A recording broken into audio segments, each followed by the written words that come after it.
You want to get started? I'll see.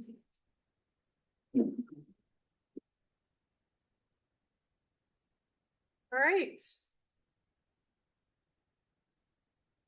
We are currently ready to kick off our working session. The working sessions are an opportunity for board members to discuss issues informally with staff and invited guests. The board encourages members of the public to attend the working session and listen to the discussion, but there is generally no opportunity for public comment. Members of the public wishing to address the board are welcome to do so during the board's regularly scheduled monthly meeting. So our topics are events and rolling calendar, strategic plan, security policy, DHB temporary rules, and exhibitor camping for 2026. Okay. We have our first item, event and rolling calendar. Yeah, the training calendar on there and the link. Haven't done that. If you want to get that done. Joel said he did, I did it a couple months ago. but he didn't forward. I don't know Okay, how to find it. if you look up. State of Oregon. I mean, I can talk to you afterwards, so Sure. it's not during the meeting. Okay. Just look up State of Oregon. We're going to your meeting calendar. We have the agenda for tonight, like I was briefly saying earlier, as far as the fee policy and the deposits and the reduced fee policy, to bring that all together next month and try to get all that stuff adopted and move forward. Do the selection of the chair and vice chair next month, and then Gail will talk about a little here when it gets to her time. That was the meeting that we talked about wanting to have those topics for the strategic plan, to have a discussion about those things. So the expectation of people to bring their topics. Yes, and that slide is in the packet as well with those. We'll touch on that a little later. I have the strategic plan written here in February. I do know we're looking to do a touch-in work session with the county board on February 18th. Just to update them on how Gail will be updating them on how the project's going. Tomorrow night, the appointments of the fair board applicants. There was some dates that we had put in here, January, for the public meeting to talk about the strategic plan. Late April, early May to have second meeting, and then something else to add for you guys' radar is the Oregon Festivals and Events Convention is in Seaside on the 26th through 28th of February. So I can forward that to you, Paul, but if any of you are interested in attending that in some capacity, it's the whole thing. If it's just a day, or if you just want to stop in, there will be a trade show at that, so it's a good opportunity to go and talk to some potential vendors as well. Some other things that aren't necessarily plugged in that are on the horizon. The budget, we'll have to start the budget. We'll be getting the budget calendar probably in early January from the county. We'll have to have our drafts in February, into February. And they'll be wanting to adopt it obviously before June. Yes, if we could get to where we're talking about the events that we want to host. And looking kind of like a 3-year calendar for that, I think that would be something that would be our interest to have a conversation about. That way we can make sure we've got those dates reserved for the events that we want to do on the calendar, because it's already booking up into 2027 for other events. Yeah, that's Because you will see some, Seaside Crab Fest. I don't know anything about Seaside Crab Fest. I mean, the Chamber Crab Fest. They have got their agreement for their banquet in January. I'm supposed to have a meeting with them to discuss the banquet, but we'll need to have a conversation about the, festival soon. The events on the next page is the events that are booked. We are still busy, but in the slower time. We had that flat track race the week before last. The bazaar was this weekend. This next week is the food drive. With C of H. Then we'll be going to the Christmas and then the demo derby. And then a lot of banquets that happen in the first 2 months of the year. Horse shows. Monster truck show, circus, another cat show.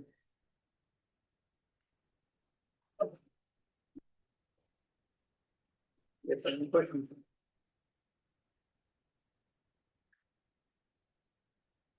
I do not. Okay. Is Gail joining us for this or do you? Yeah, Gail is. Oh, you're just hiding there. There she is. Good evening, everyone. So, are you ready for my? I think we are ready for you. Okay, great. Thank you. Your audio is a little bit quiet, so I had trouble hearing. Just very briefly, as Kyle said, the slide with the information that we are hoping to get from your board in January is in your agenda packet. What we're looking at is we really need your input as the fair board to look at the different fairgrounds that you would like us to survey, the ones that you think are closest to you, your peers in terms of events or size or budget or staffing, so that we can look at them and gather that information. We also want you to think about locally non-fairground venues that might be competing for some of your events, whether it's the Loft at the Red Building or the Granges, the Seaside Convention Center. Are there other venues that you want us to look at as well? So we can maybe compare rates, services that are available, size of venue, things like that. Probably one of the most important things that we really need your input on is we have in our scope of work built in to do interviews with up to 40 different stakeholders. And so whether that be representatives of 4-H or FFA, if it's people who are heavily involved in terms of sponsorship or companies, the people that you think we need to be reaching out to get input on, their thoughts on, strengths and weaknesses and opportunities at the fairgrounds. Also be thinking in the back of your head, improvements that you would like to see over the next 5, 10, and 20 years. And then are there any particular questions that when we reach out to those fairgrounds and competing venues that you really want us to focus on? Are there things that you really want to know or feel that we should be asking? We will certainly come to you with a list of potential questions, but we really want your input so that we're hitting the things that you really want to know in these surveys. And then just to kind of give you an update on where we're at, we provided Kyle with a draft of the facilities inventory just before Thanksgiving, and he's returned that to us with comments. So we're working on draft 2, and then we want to be able to provide that second draft to your fair board at your January meeting as well, so that you have the opportunity to see how that's progressing and if there's any input that you wanted to provide on that. The facilities inventory is really just that. It's not looking ahead to the future necessarily in terms of new structures or improvements, but just taking stock of what's out there today at the fairgrounds, what kind of state is it in, what kind of maintenance does it need, and just kind of putting that background foundation piece together. Other than that, that was my presentation for tonight, and I'm really just here to answer any questions you might have. Thank you. I have a question. So you talked about the inventory, which I think that's great, and the state that it's in. Is there like a risk measure, like need to replace estimate that either now or in the future you'll be able to project? As part of the facilities inventory, there's not a cost that's being estimated as part of that. It's a little bit outside of our range of expertise. But we are trying to make note of the items that do need repair. And so those in the future can become part of a regular operations and maintenance plan, or they can become part of a capital improvement project as you move forward after the strategic plan is completed. And this is probably more from my technology experience. When we do an inventory, we kind of would kind of give an end of life projection. I didn't know if you guys can kind of, or, if there was a way, maybe either as part of the strategic plan or as an output of it, that we would be able to determine, you know, if we're gonna keep maintaining it X number of years, what would be the return on investment, right? And what is the diminishing returns, basically? Is that something that you would envision we'd be able to have some sort of influence or provide visibility to? Or is that something that is potentially an output where we would have to get additional help to figure that out? Yeah, that would be something that we would need additional help with. I can work with assessment and taxation to see if they have some sort of estimate of because they do assessments on the buildings, even though you're not taxed on them. So they may have some input, and if they do have anything, then we would certainly include that in the plan. That would be helpful. Thank you. Thank you. Anybody else have anything? Question? So for the items that the 5 bullets that they're looking for, I think it'd be great is if we could channel them through you, Kyle, leading up to the January meeting. Yeah, So potentially, I mean, I can work with you, like, you could send out a spreadsheet, hey, fill this out, and then send it back to you, and then you guys can compile it. That way, we're not waiting to the meeting and everybody, you know, providing it verbally. Anybody have any thoughts on that? Yeah. In fact, we have build some kind of form or Yeah, worksheet for Yeah. you all. yeah, And then if we can know too, like if several of us have like the same people we want like interviewed or something, you can just, we can know like, Right. oh, we all, this Yeah. different, all of us or. just, yeah, you know. yeah, And if any of you would like to come out and just walk the property and yeah, kind of look at it as far as projects, you know, I could make time to do a walkabout with groups of 1 or 2 Yeah. of you. And just try to come up with those lists of projects that you guys might have in mind, and maybe we'll think of some new stuff. right, yeah, I like it. If you guys have any other ideas of what we can do to set up our January meeting for success, because the earlier we can get that back, and then we can potentially get it to Gail directly, and we can kind of synthesize it. I would still love if we had a collaborative environment, but I know we can't because we can't see other people's input, so that's really complicated. I mean, we could schedule a special meeting to do it. No, I think this is a good way to have that initial information, and then, like you said, what do we have already in common, or some of the questions are, you know, well, generally the same, question. For sure. Thank you. Thank you.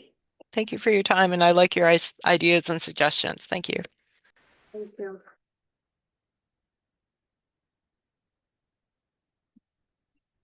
Right, sounds we're gonna talk now about the event security and deposit policy. Yes, and we have Mike on the call. We had a conversation with PCB many months ago about what this kind of looks like at other facilities, and then we had a discussion where we kind of had grouped together deposits and security together. So we went through that, and I pulled out everything and just tried to pare it down to just talking about the security piece.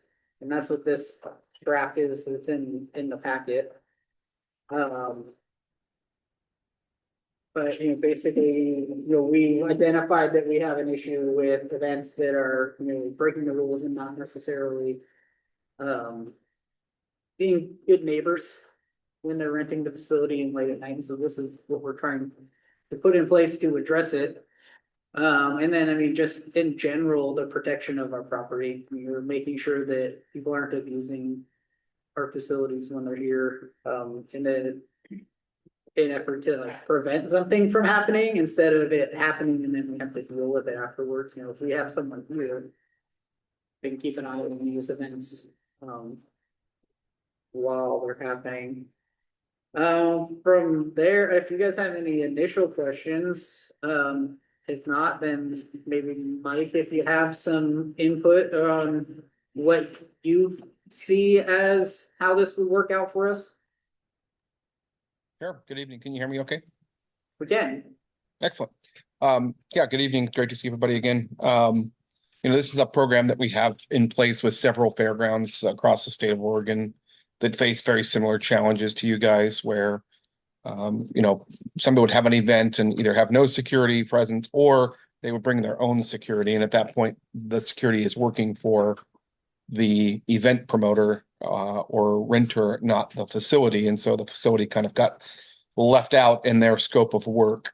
And so the way to circumvent that was to essentially require renters to utilize security through the fairgrounds, essentially. And the fairgrounds would have a contractor in place that knows your facility rules, regulations, has access to buildings, can secure the facility, those kinds of things, and really is working on behalf of the fairgrounds while they are on site, as well as, providing security for the event as well, but specifically looking out for rules, regulations, good neighbor policies, fire, life safety, those kinds of things for the actual physical structure. The challenge that we always faced when we work for the individual building users is that, if John says, hey, I'm not worried about you enforcing XYZ, well, John writes me a check, so we didn't worry about it. If I work for the fairgrounds has outlined the scope of work and the expectations, and it makes it a lot simpler. So that's kind of the basis behind these types of programs. I think we have maybe 5 or 6 fairgrounds here in the state of Oregon that have adopted similar policies. And I have not seen your draft policy that you guys are looking at in a while. I think it's been quite some time since I've seen it, but I would assume that's kind of the track you're on, Kyle, if I'm not mistaken. Yeah, and I can summarize it a little right now. I think one of the main underlying things that we really have to dial in is which events are we going to require this for? So there's some draft wording in here, like events that have music that run past 8, serving alcohol, large attendance. We plugged in 100 guest number, but if that number is if we want that to be higher or lower, 100 can be pretty low, but at the same time, 100 people is a lot of people. If they have a history of issues at the facility in the past, or anything that we just think should have to have it.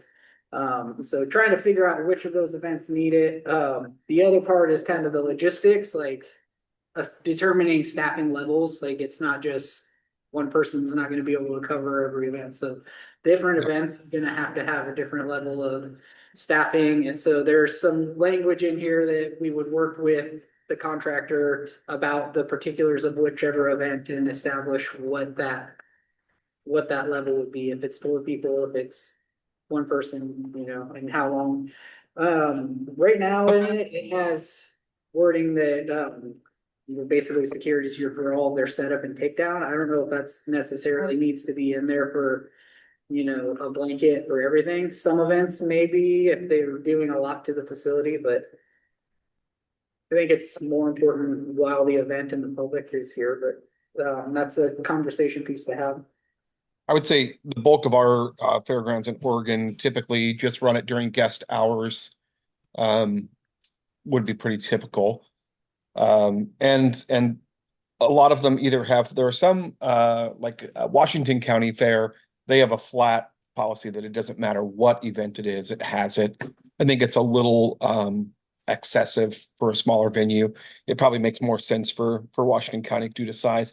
Most of them follow similar guidelines to what you're speaking to. Specifically, alcohol generally is always a factor if there's alcohol being served, and then different event types, I think. And the way that works now for most events is that the venue will contact us when they're in the process of putting together the quote for the facility user. They'll kind of review what the anticipated attendance and event type is, and then we'll provide them an immediate estimate on what that costs, and then they just tack that on to the facility use fees. That's generally how that works. It's a pretty harmonious discussion, I guess we would call it, between the fairgrounds itself and us in determining kind of what the expectations are for that particular event. Yeah, thank you for coming, Mike. And so if you guys have any input on those kind of subjects, or if you have any particular questions for Mike, he's definitely been around and Probably has an answer right now. Hopefully we'll see you too at the OFEA. I'll be doing a couple of presentations, so if you want to attend, love to see some of you there. So I think one thing I had a question about is, as I looking at this, so totally makes sense for the more complex, then you talked about setup or tear down. So setup, I can't imagine that that's critical. Tear down, and I would just be curious from Mike's perspective, like, how do you know when the event is over? Like, it may be Sure. scheduled till 11, but people don't leave. So do they stay until people leave? Or my Yeah, concern is generally, they have tear generally down. we, yeah, They're sorry, not. generally what we see is we will stay until the public or the guest have left the venue. Another threshold sometimes that we'll use is, we'll stop once alcohol service is done and all alcohol is been consumed. There are some other instances I can think of where certain event types might require us to stay through the breakdown. And that's only generally to ensure that the facility gets secured properly after they leave. So there are some smaller fairgrounds that don't have maintenance or operations staff on duty during the run of the event. And so then you're kind of counting on Joe Q Public to ensure your facility is secured afterwards. And so they'll have us stay to make sure the building is locked down, the lights are off, and then it's put back in good working order before we vacate. So it just kind of depends, I think, a little bit on what your desires will be for that. I don't know currently how your maintenance staff works, if they're on site during an event or not. No, they basically get the keys and they bring us back, they drop the keys off when they're done and leave. Gotcha. Sure. We got a Dropbox. Okay, gotcha. Okay. See, I guess, I don't know if you faced any challenges where, doors got overlooked or, things got left on or that kind of thing, when you're trying to secure the facility. If you showed up the next day and a back door was still propped open or something. That might be just something to consider. Not typically, and even if we, and this is just me thinking through this on my feet, implementing something that's kind of a low bar and then seeing how it goes and if there's issues. Absolutely. Yeah. That's kind of what I was thinking after reading this. There's a couple of things that I think are just a little too high of a bar to start with. Yeah. Well, I would say, for example, if we're mentioning a 4-hour minimum, I think it's after those 4 hours, then that's where there would be some discretion as far as like, if it's a 3-hour event, we would expect them to stay the for 4 hours because the person is paying for it. Yeah. At least stay the minimum hours that are paid. Certainly. And then having some discretion after that. Yeah, that would make sense.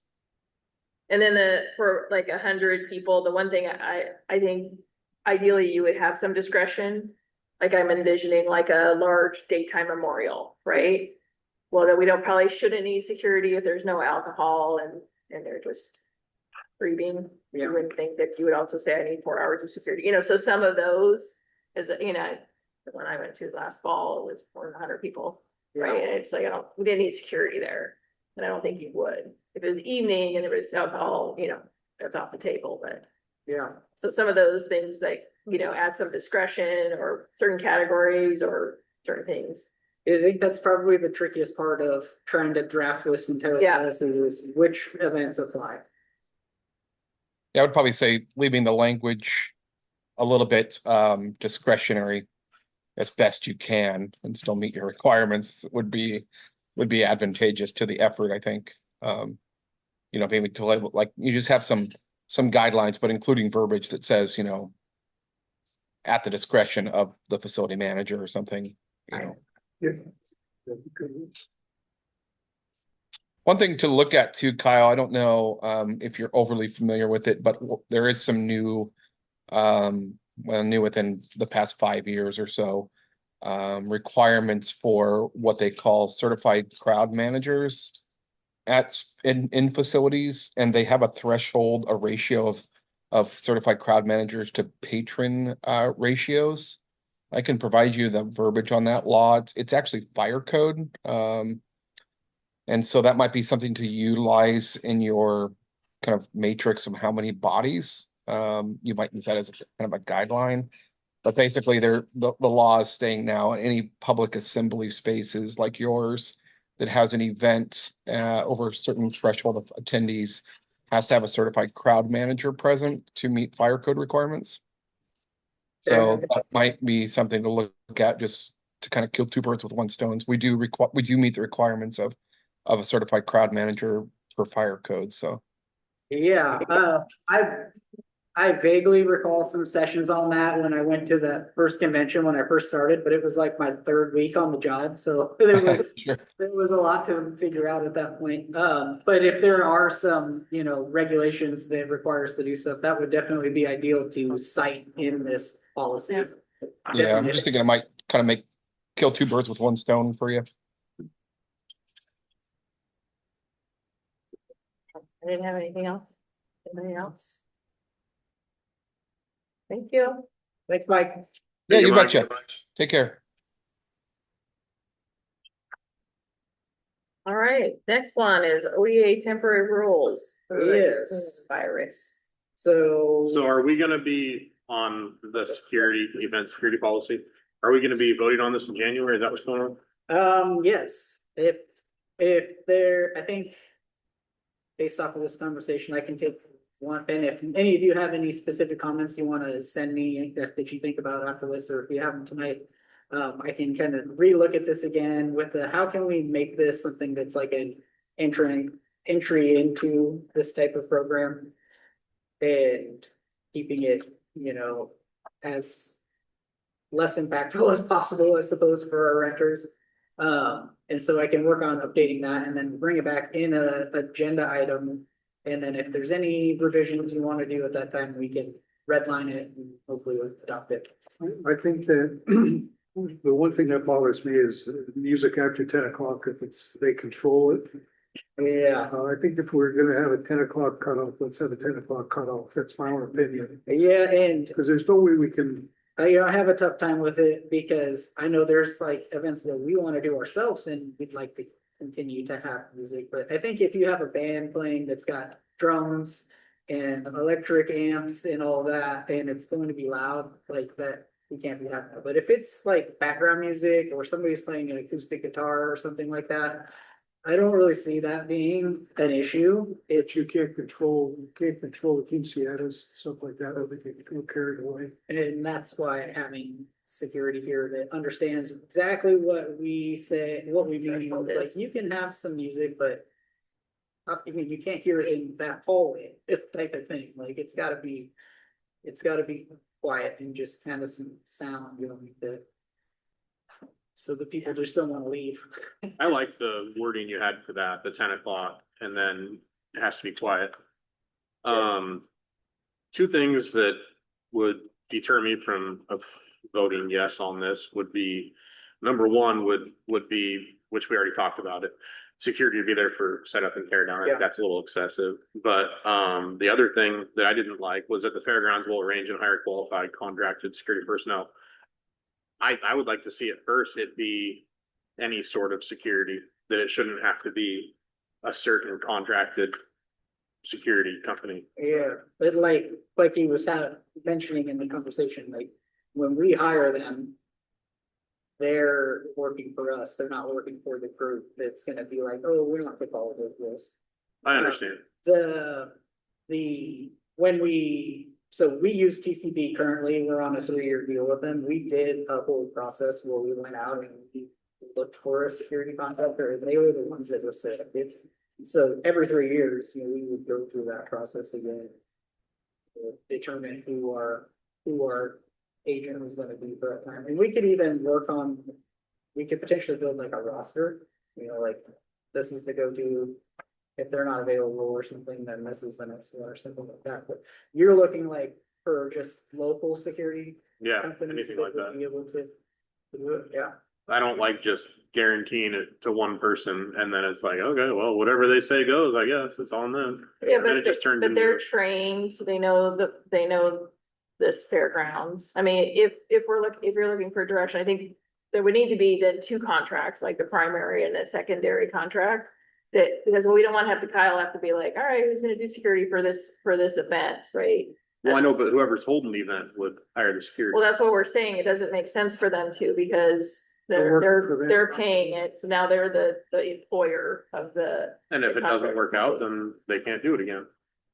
But Yeah. I understand what you're saying. I'm just saying reasons I wouldn't vote on it, that's all. Yeah. I- And And not everyone's there gonna is do a that. process to select the security company that we would use. I mean, we did that in 2023. And local or any other company would have the opportunity to submit I all would that. make sure they would be bonded also. Yeah. It takes care of the liability on us.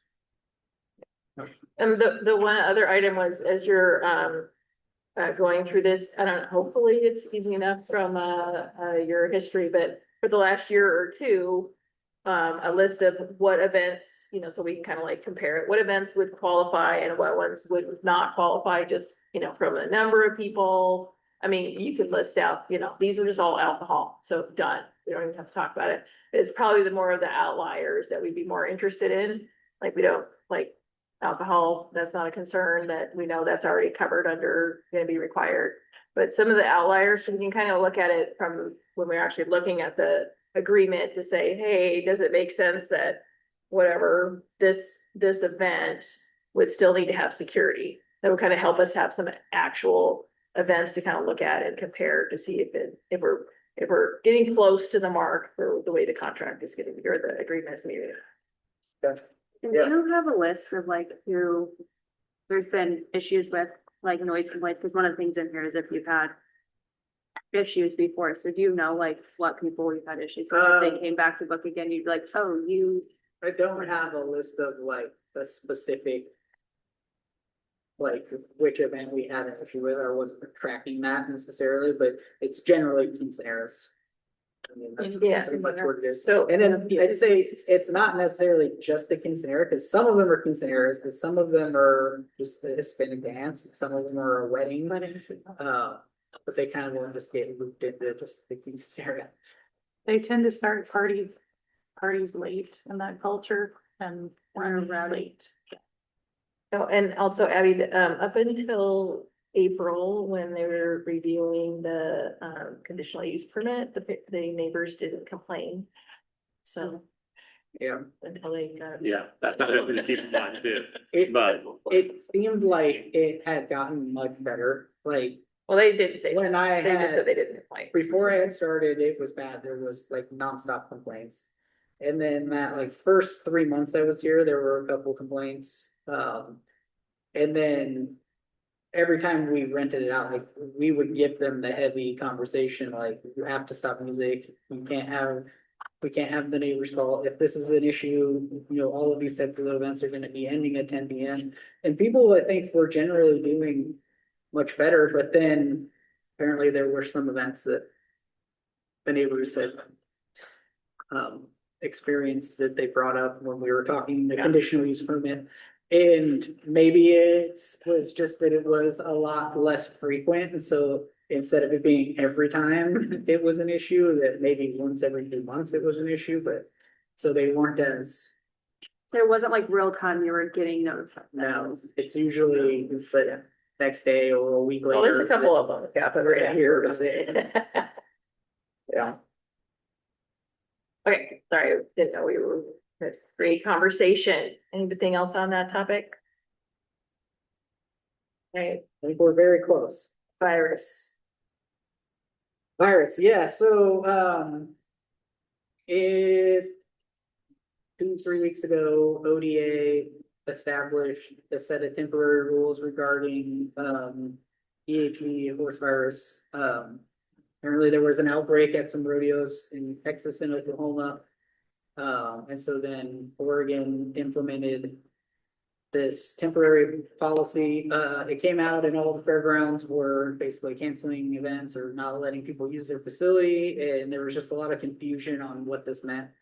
So the Fairs Association lined up a call with the state veterinarian and he gave a lot of clarity and said, look, there's no cases or issues in Oregon. ODA is not trying to cancel events or shut down events and don't think that that's necessary. what they were really, I think, at this stage, looking to do is implement something similar like they had this last summer, maybe it's been the last 2 summers, with the waterfowl and lactating dairy rules where, you know, they're just trying to get an idea of what's actually happening.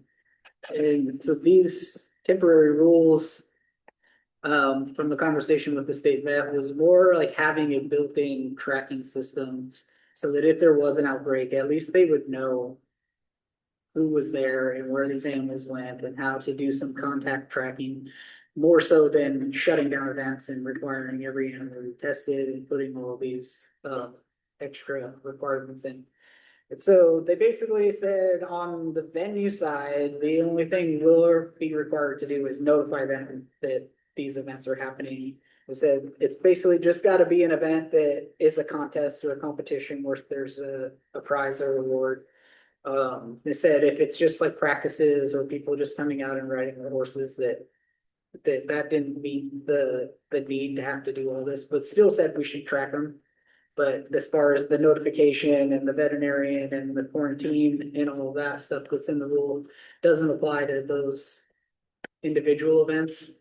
But any event that has a contest with horses coming from more than one family or more than one owner, we need to contact ODA and let them know of the event, and then the event needs to communicate with ODA to make sure that they've got a veterinarian on call, that they have a quarantine plan. They said the quarantine has to happen on the property, like they can't quarantine them and take them away. They have to stay here until they get reviewed by a vet, and cleared one way or the other.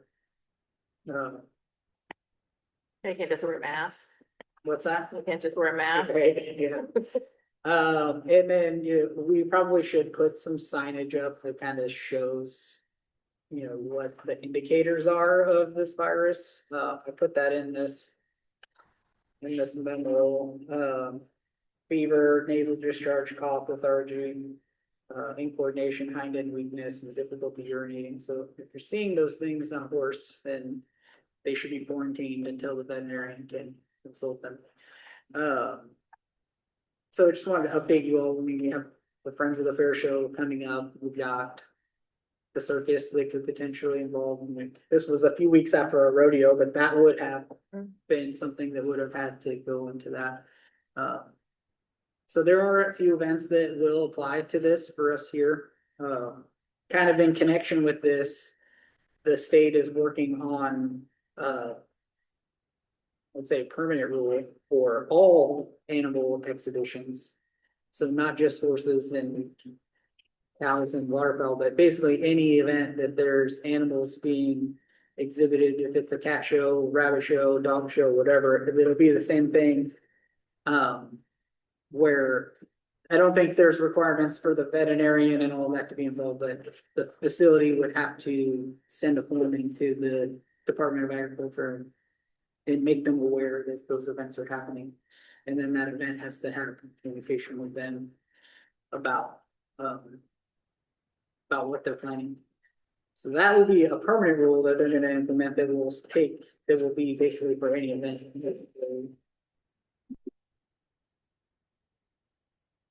So yeah, if you have any questions, I just thought that it would be good to, you know, update you all on that, let you know that I think we've got it covered as far as what we need to be doing. And that if you have any questions, I could try to answer them or find the answer.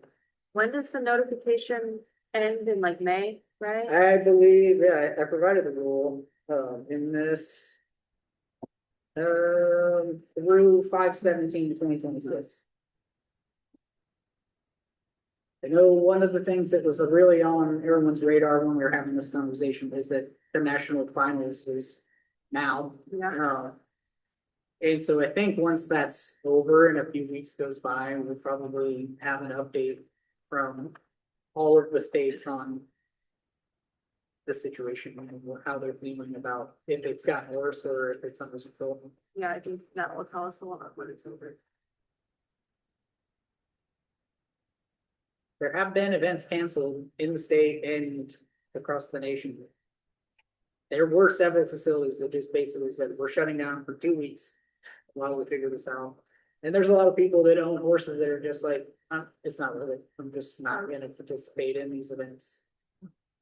We'll let this cool down a while and see what 2 months from now brings.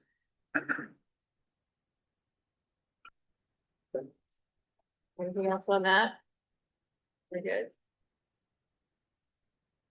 All right, the next item on the agenda is exhibitor camping review. Yeah, so every year we try to bring the exhibitor camping, which is essentially 4-H and FFA camping during the fair. Just to have the board get their eyes on it and bring up anything from the last year that we might want to tweak.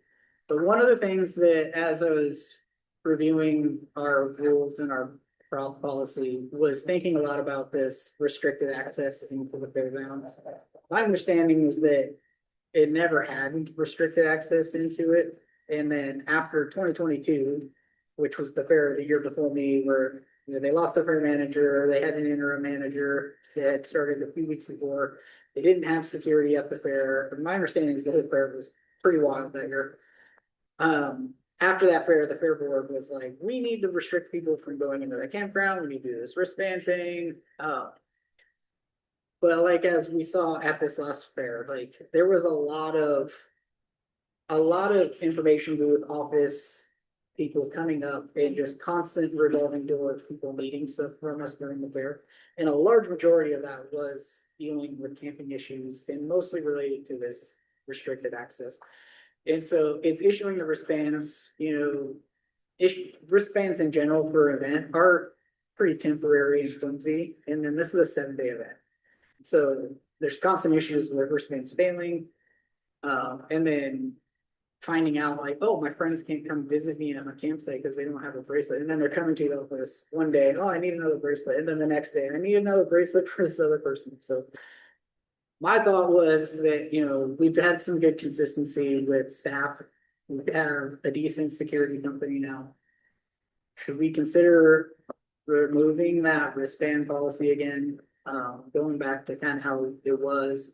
I think we could do some signage and see how that goes and be like, look, camping is for campers only, not having to go managing the wristbands the whole time. I think maybe one of the major issues with the campground was more that just people could just drive in. And so there was so many people just driving into the campground all week during that year. So maintaining a parking pass, maintaining access at the gate over there so folks can't drive in. But just not doing the wristbands this year and seeing how it goes. That would be my suggestion. That's kind of the big change. The other one is talking about the number of vehicles that are allowed in there. Right now you get one, and I think we allow up to 2 more. So each campsite could end up with 3, and there's 80 campsites. And so that's a lot of vehicles that are in there. I know people want to be able to park next to their thing, but parking is free at the fair, so. Yeah, I would say that there was a couple of people that stopped by and asked for additional passes for parking. And my impression was it was just for their convenience, be closer because they're gonna be kind of around, not necessarily that they were camping there. So that was one, but I'm sure there's, Stephanie, you camp, I'm assuming. Yeah, most of I think if you were gonna do wristbands again, I would just have the extension office pass them out. Yeah. I mean, if you wanna take pressure off your office, Yeah. you can just, cause they have volunteers in there all week. Yeah, but then it also still means you need a security there all the time, just sitting there. Well, I checking think either way, which I don't think we need wristbands, but we do need some sort of security up there to get people, to make sure people are paying to come in. Yes. Because that was like this year, like there was no one selling tickets or any way to really check anything. I mean, like my mom just did the honor system every day because like there was no one to do it. So like if you could in theory have a camping band, but not have paid to like be in the Yeah. fairground. So I'm sure that's like a big loss. Well, if you're here early enough in the morning Yeah. Yeah. and you have stuff, the people that don't pay are the people that have stuff in the fair. If you're here early enough in the morning, Start your Taking attitude, money. you're helping. Yeah. And there should have been security there throughout the fair, but like Stephanie's alluding to, like, they don't come on duty till 9 or 9:30, and most of the people that are in that campground are coming in at 7 Your or 8. stuff has to be cleaned out by 8. And so, I mean, we could consider adding a ticket booth there as well. But definitely having that conversation with the security and maybe starting them early, like when we start someone down here at this gate. You know, they should be down there at that gate at 7 in the morning, having somebody there as well. The selling tickets for those folks that wanna come to the fair early first. And did you ever solve the problem of people setting up their trailers too many days early? We did not, so that is something that I don't think I did put in here, so that is another topic. to But that was a discuss. big deal. Yeah. And then like people would come and they would park in a big circle, certain clubs and.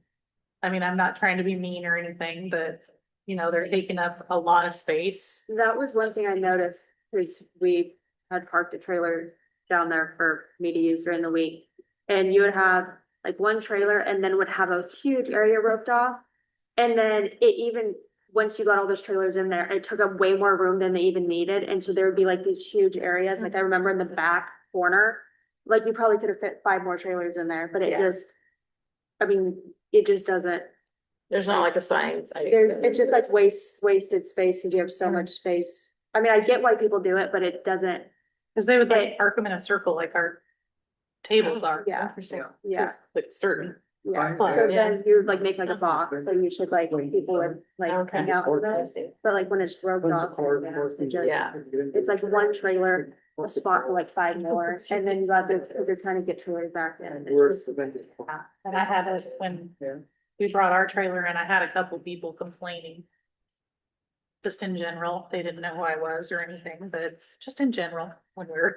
Okay, these are 2 issues, so let's try to work through them one at a time. So as far as early camping.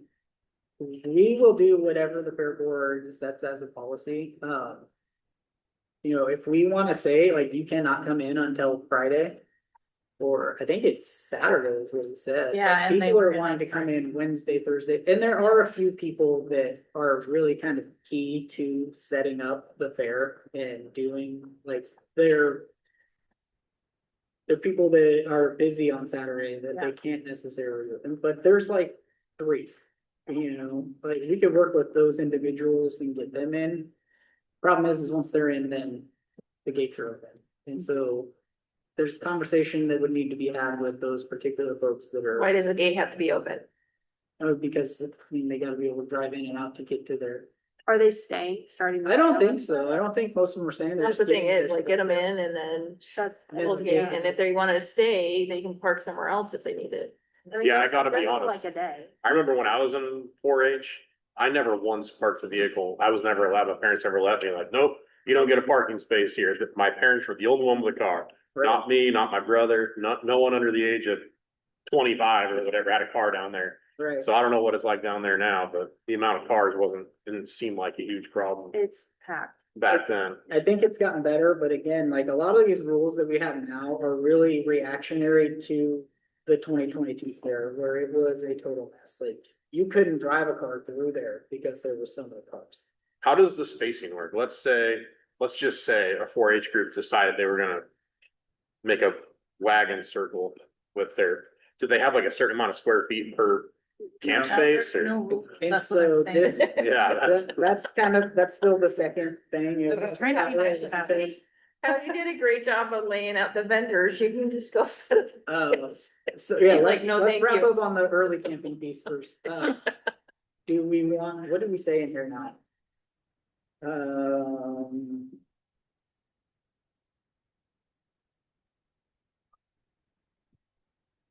I thought it was Saturday. Yeah, It is Saturday, Saturday. July 23rd, I guess this is. So if we want to stick with this Saturday and be very specific and strict on it, like, we can put that like as a big header on the application. It says, new this year. Or not new this year. Yeah. The Saturday move-in date will be strictly enforced. Yeah. The gates will be locked until Saturday of blah, blah. Unless you're a superintendent, you could put that I'm on gonna there. say unless, Or you can probably just deal with that. Yeah. And you would know who the person is that would Yeah. get in, so you could give them. Okay, so yes, we're gonna be aligned on that. I mean, we're not gonna vote right now, right? But yeah, I think we can bring this back in January. This won't go out until probably February. For people to start registration, for the board, so the board's aligned on the concept of Saturday, Saturday's strict access. whatever time you pick. Okay, and then, you know, we do say right now limited to no more than 3 vehicles. So we wanna remove the wristbands, keep 3 vehicles this year, see if it's an issue, and then if we need to go to 2 vehicles in the future, or do we wanna just say 2 vehicles? What defines a campsite, I guess is my question. Is there a It's so, yeah, so Is it that's the second 20 by issue. 20 area or? When I first started, you know, the first year, I think things were better, but we had implemented security that was pretty strict that year and people weren't that happy about it. Which it was new. And then we scaled back and tailored into that, but there was a lot of conversation about this afterwards, saying, like, you know, most places it's here's the campsite. You're assigned this camp number, and at that time, the fair board was not interested in having that. They said basically having this event down there that's camping is like its own event that's part of fair. It's what's always been the case. It's, you know, people's Disneyland trip, and there is no interest in heavily enforcing or assigning locations for that camping. If that's something that this board wants to do, we can do that. I was thinking less of like signing locations, like, oh, I'm in spot 6, but I wanna be by this guy in spot 9. Yeah, Just give them an amount of square footage, you know, like, right. you can't take up half the camping for 4 I camping. mean, ideally, they should all be in there just Yeah. in a row like this, backed in, boom, boom. Well, that's what you could do that. You could say backed in, because that would maybe avoid the circles. Well, and so someone that parked next to our trailer she said that like maybe it was like Columbia County, it was somewhere close to us. They gave you a certain amount of, like, basically you get your trailer, and if you have an overhang on your trailer, like it's a certain amount of fee everybody gets. Mhm. And she said, I think that's what Joel was saying, Yeah. not square foot. yeah, that like, that's another person though that does it, and it seems to work. Not to exceed. I mean, I do think you're gonna have some unhappy people, but I would say, we can do something like that. It shouldn't be terribly difficult, but I can tell you that you will be hearing a lot of, a lot of grief. is that juice worth the squeeze type of Yeah. thing when it comes down to it, because it is going to be going against the grain with what's happened down there, and people will not be happy about. I mean, are we running out of, what are we gaining by not letting people do it? Are we running out of space? Like, are people showing up saying, I have nowhere to put my trailer to camp? I don't think so yet. I think the people that come late are like, they get whatever they get, and they're kind of like, well, Late, this you is mean the correct day? Wait, come on Saturday or come, if they come in later on Sunday, they're basically have to just find a spot that works, and it may not really be. And they're in a very crummy layout while everybody else has got lots of. stretch. I think it'd be good for us to have some rules for this year and then see how it goes. And then maybe have a fair board member or two that's willing to kind of go down and assess it. Actually, like, look, and I think we were all new enough to be like, we're just focusing on what's going on up Yeah. here. And then, just kind of look at it and see, like, are there, Joel, be the person would be great. I'd be super excited to do that. Like, what are the problems you're seeing, and kind of maybe get some input, like feedback from, the people that camped.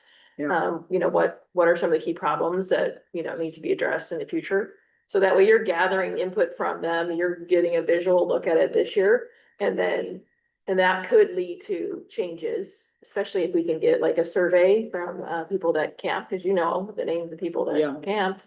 And we can get a survey and then get their input and say, due to feedback that we've received, these changes are happening in 2027. Well, even if we limited the amount of, because I know people like their circles and everything, that we had let people have less vehicles I down agree. there, then we could have more room for trailers, so more people can Yeah. do your circles. And if they complain that we have less parking, like you have only 1 or 2 parkings, it's gonna be, well, you can have that or no circles anymore. And you Yeah. get We're running out of snacks, space. right? Yeah. Yeah, that's what I was thinking. Yeah. Like, you have this much space, use it how you want, you know?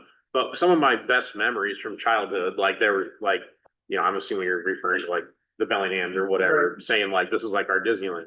It was for us too. Our family didn't have a lot of money, you know, really. And like going to fair was like the best, like the coolest part of the whole year. And our 4-H group always had a circle of all the Right. campers and, Campfire in the middle Yep. and you're Oh, yeah. hanging out. and I didn't even camp here, but that's where we would go hang out when we weren't up here. Right. They didn't have wristbands. Didn't have wristbands either. Yeah. So we'll solve that, so you can go back to doing that. So, like, I don't think we're at a capacity issue. We had the similar number of campers the last 3 years, probably within 10. It would be. I think that It we would should, be- so we did the, Versatile. arrival, we have confirmed on that. Yeah. We're gonna talk about cars. Cars, yeah, we wanna go to 2 or stay at 3 cars. I think 2 seems to make sense for me, but I think 2 would be good. So 2 per campsite, and that means a campsite is 1 camp trailer, right? Right. Basically, got it. 2 for every. Making two for every Mom and camper. dad and the kids are gonna have to park somewhere. The kids can Yeah. get from the parking lot. or the grandma or wherever else, right? So there's that, yeah. Yeah. Yep. Okay. And, you know, we're not necessarily making decisions tonight. If there's. We could think about some folks that we could maybe invite in to be part of this conversation to talk about it, if you're interested in that. So why is a parking spot to a specific vehicle? Because they're registering their they're basically registering their camper to be able to come in. And then they're getting a parking pass with their camper. And then they're buying additionals when they're registering at the camp. So that's they don't really the pass it only off to access somebody that else we kind of would thing. be controlling is getting your camper into the campsite. And then that comes with, you need a pass for your tow vehicle, and then the extra passes is what people always want. But I hear what you're saying. A lot of times it would be like, my dad would haul in the camper and then that vehicle would never be at the site again. It's like, Yeah. well, now that's a wasted vehicle for the campsite. You know what I mean? Yeah. One last thing to touch on that I think could be beneficial, so we have people that miss the deadline and then they're begging us to let them register. Last year, basically, we closed it on Friday, we issued the stuff on Monday. If they had contacted us over the weekend, we got it, or like whatever. But then there was people that would come a week and a half later and they're begging for it, and it's multiple conversations. And the whole point is we don't have time 3 weeks before the fair to be Yeah. dealing with people that missed the deadline when they were sent the information in February. But something that might be compromise or tool is just to add a significant fee. So triple the cost. Say if you miss the deadline, we'll do it, but triple the cost. It's on the application in advance, so then they see, like, if I miss the deadline, I'm gonna have to pay for Yeah. this. I'm good with that. What Or is the it's, cost for- it's not an option And at all also, in your if it's app. full, if you're full, 15 per night plus 10.5% per thousand. So add a $100 fee or something, yeah, if you have a late application or something like that. mhm. I like that. And their goal is to never use it, right? I mean, that's the point. It's not a way to try to get extra money out of people. The point is to get people to turn in on time. So when we go to do these packets, we can get that done and we can move on to the rest of the work that we're doing and not circling back to people that missed the deadline. Right? $100 sounds like a good. number. Yeah. Okay. What do we decide on wristbands? No wristband. No wristbands, right? We covered all the items. I'm sorry, I didn't hear what you. Wristbands, we covered all the items. I think so, yeah. Okay. You wanna take a short break? Good. Only break, but everybody else does.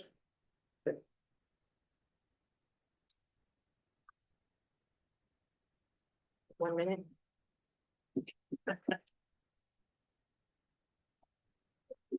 I'm just gonna go pop up my water. That's all I really want to do. Yeah. Pretty cold. I just got so cold. I can turn the heat back on for a few minutes. I'm okay. No, really spoiled by Vegas. It was so nice. So was it? And then we got off the plane last night and I was like, this is pitiful. We had the scariest landing I've ever, the turbulence was horrible. Oh, yeah. It was, yeah. Me and this poor girl that was probably in high school, she was like sweating. She was terrified. I was like, oh my gosh. We were like rock inside, like the whole, it was not a pleasant experience whatsoever. Don't want to fly again. I hate flying over there. When I was leaving the hospital, they were like, it's gonna be really bad turbulence all the way to Miami. It was fine. It was like, I'm all sitting there going, oh, thanks. I mean, you know, You just waited for the. a little bit. It was like, okay. No, like, I don't mind turbulence, but it was like the turbulence as we was like trying to land the plane, Yeah. was what moves me nervous. And Yeah. I was like, I don't feel comfortable with all Yeah, this. because It's they supposed like, to be it's like, be go down softly. If I'm in the air and you're so high, you got some Yeah. grace for both there. Yeah. Landing, no. Isn't it cold in the evenings? Yeah, but During- it was sunny, not raining, so Yeah. Yeah. Yep. I didn't have to wear a rain jacket, so I was happy. But just like the sun, I haven't seen sun in so long like that. I was like, okay. Wild.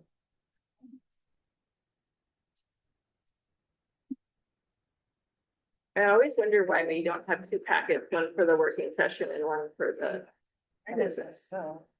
It's just what I'm familiar with, but if you want a separate packet, I'm just curious. Okay, this is where we're gonna stop.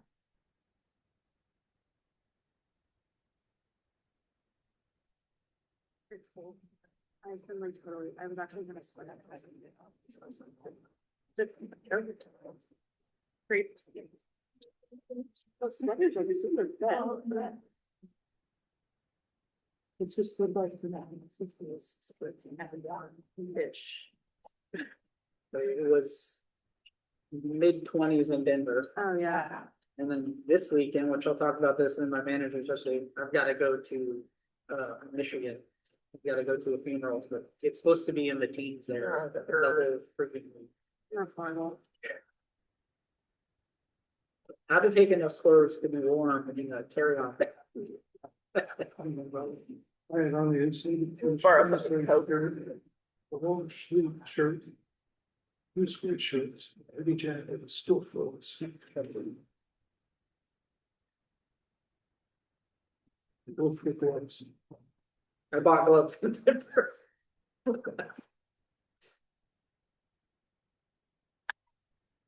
I know it can snow that much. Okay, we're ready to begin our regular meetings, to call to order. Here, roll call. John? Joel? Weird. Abby? Here. Stephanie? Here. And there, Joe's here. Mallory is, Susan and Elisa joined. Lisa said she was gonna log in. She said she was working, but she was gonna try to log in from work. Okay. All right, well, you're on there. Courtney's here. Thank you, Courtney. Yeah. We keep talking about bringing back your scale. All right. Okay, so, if looking to get an agenda approval. Looking it through the agenda. Get a motion to approve the agenda.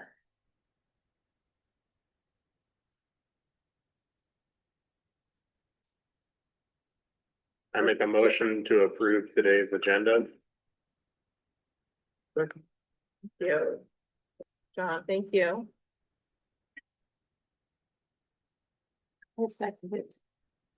At this time, anyone wishing to address the Fair Board concerning items of interest or on or off the agenda may do so. The person addressing the Fair Board will, when recognized, give their name and address for the record.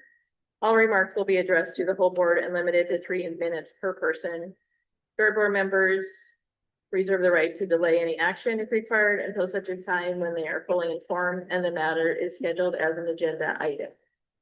Do we have any public comment?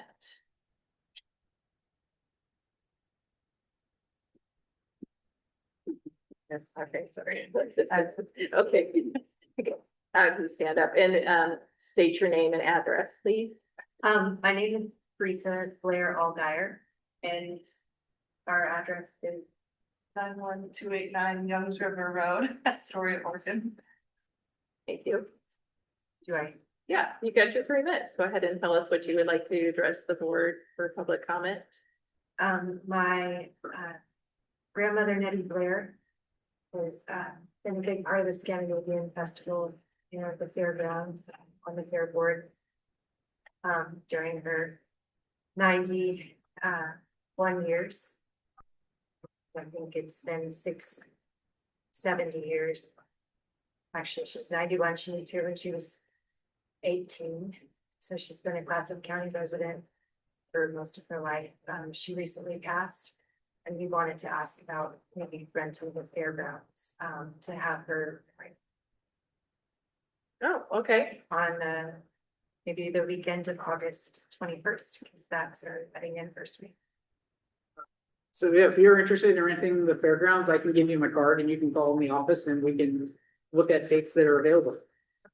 All right, thank you. Thank you. I'm sorry for your loss. Yeah, I'm sorry. I had no idea that It he just, died. just happened on Saturday. Oh, wow. I'm sorry. Is there any other public comment? All right, so we have 3 items on the consent calendar, some meeting minutes from 10:07, 10:21, and 11:04. So for each one, we just need, ideally, the board has reviewed those meeting minutes. And for 10:07, we'll start with that one. So whenever someone has, Just, all you need to do is approve the consent calendar as a whole. oh, okay, well, okay, sounds good, all right. All right, so we just need to have a approval of the minutes, second. I make a motion, we accept all, the consent calendar, all the minutes, to 3 meetings. I'll second it. All right, thank you. All right, and then the board member reports, so. Sorry, I gotta pick my spot. Packet. The second page. There's no memo for board reports. Yeah. So this is the time where the board provides their reports. Starting with John, you have anything to share from a board member report? No, looking forward to seeing who's gonna be on the board next. All right, I'll be at the meeting tomorrow. I think I heard it was virtual. Yes, so Virtual the meeting tomorrow, the county with the weather forecast and potential impacts. Yesterday, they made the decision that they were just gonna host their meeting virtually. So if you go to the county calendar, go and say, Joel? Nope, nothing to report. I don't have anything to report. Okay. I don't have any specific items to report either. Looking forward to, getting kicked off on fair planning next session, maybe a little bit today. All right. Moving on to the manager's report. yes, so yeah, I was at the International Affairs Association convention last week. It was an amazing convention. It was massive. There were other people there from Oregon and I didn't even run into them. There were 7 people at this thing. An amazing trade show. There was more than 300 booths at the trade show. So there was basically 2 full half days. So half of the day was trade show only for 2 days. So there was a lot of conversations to have with a lot of entertainers. I still haven't fully debriefed myself and gone over all my notes and everything. But I have a massive stack of handouts from various different vendors. Like the logging show that I sent to you all was, one of the main priorities that I had when I was going through that trade show trying to find it. There was a lot of musicians and stuff, but like I told them all, I can book local bands from Clatsop County, so I'm not interested in musicians, so that took a chunk of them out. There was fairs of all sizes, but there was a lot of folks there from state fairs. It's heavily represented by state fair organizations. And it's pretty cool to see all of the things that they're able to do with their large teams and large resources. And a lot of good ideas, there's stuff that, I'll have to go through my notes and try to cherry pick out some of the golden ideas from the convention. I think one of the big takeaways that I took though was how amazing it is and how much work that we get done with the small team that we have compared to the teams that a lot of these other fairs have to be able to get this stuff done. One particular example, they were talking about this program that they were able to drive a lot of sponsorship and volunteerism for. And it's like, yeah, but how do you fulfill that? And they're like, well, we just take 25 of our maintenance staff and have them work on it for the day. It's like, okay, well, 25 people that you can just use for the day. So yeah, there's lots of small fairs that it was, but there was a lot of large fairs, so people that really know this industry that have good conversations for it. One of the things that you struggle with a new organization getting involved with like that is just so unfamiliar with how the program works and how the conventions. Like I spent a lot of time trying to figure out where I was supposed to be and what I was supposed to do. So it's really early in my career. I think it's something that was good to get introduction or orientation into how that works. And more and more value can be gotten from that organization moving forward. If we could swing it to have other people go to that convention, I think it would be really valuable as far as seeing some of the larger stuff. Lots of good training sessions, lots of good vendors. There were some conversations about the Rocky Mountain Association. So it's more, I think Washington, Oregon, Idaho, Utah, Montana are all part of this Rocky Mountain Association. Their conventions are usually in Idaho or Utah, but it sounded like that was a really good conference as well. So maybe that's something that board members or other staff might be interested in going to in the future. Just kind of making these connections with these other trade groups. Yeah, we learned a whole lot. They have a lot of resources that I was unaware of that organization has that are available to us, even down to like price discounts stuff. Like we did utilize like the impact study one to get the financial report for our facility. There was some good conversations about using the local one that we have. I think I've shared that with you, but if I haven't, I'll share it with you guys. But even the national ones, so like when we're engaging sponsorships or we're trying to recruit vendors, like being able to take them that data.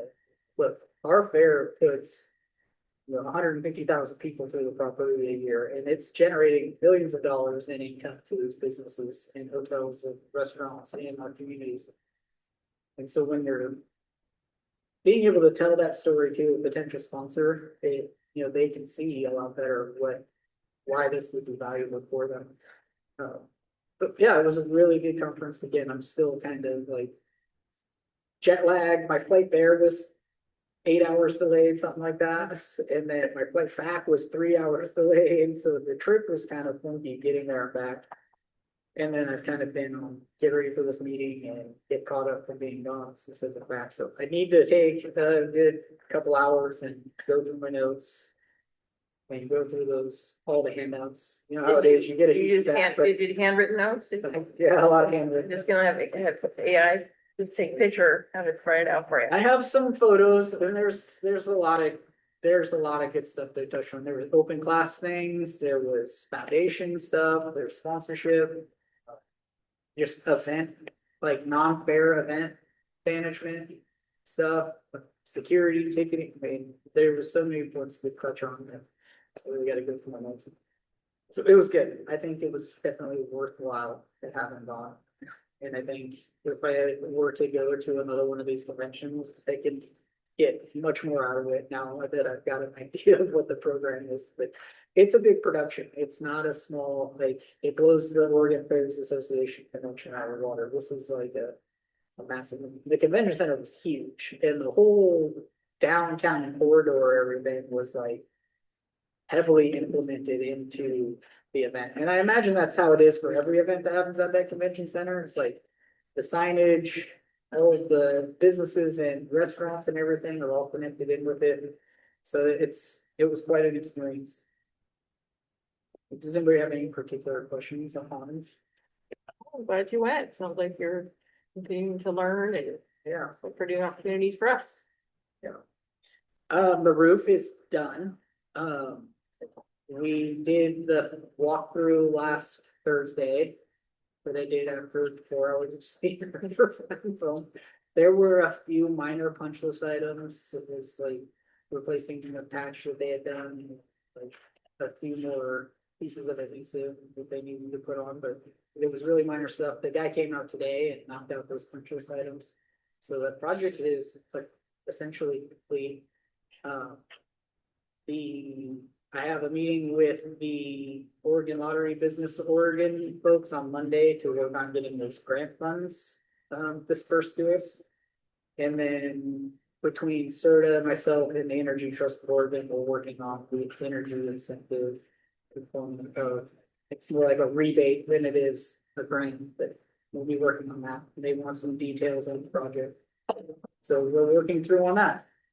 It's nice to see it dry in here when it's crazy wet outside. It is dry. It's a little wet there, but that's from the rainstorm.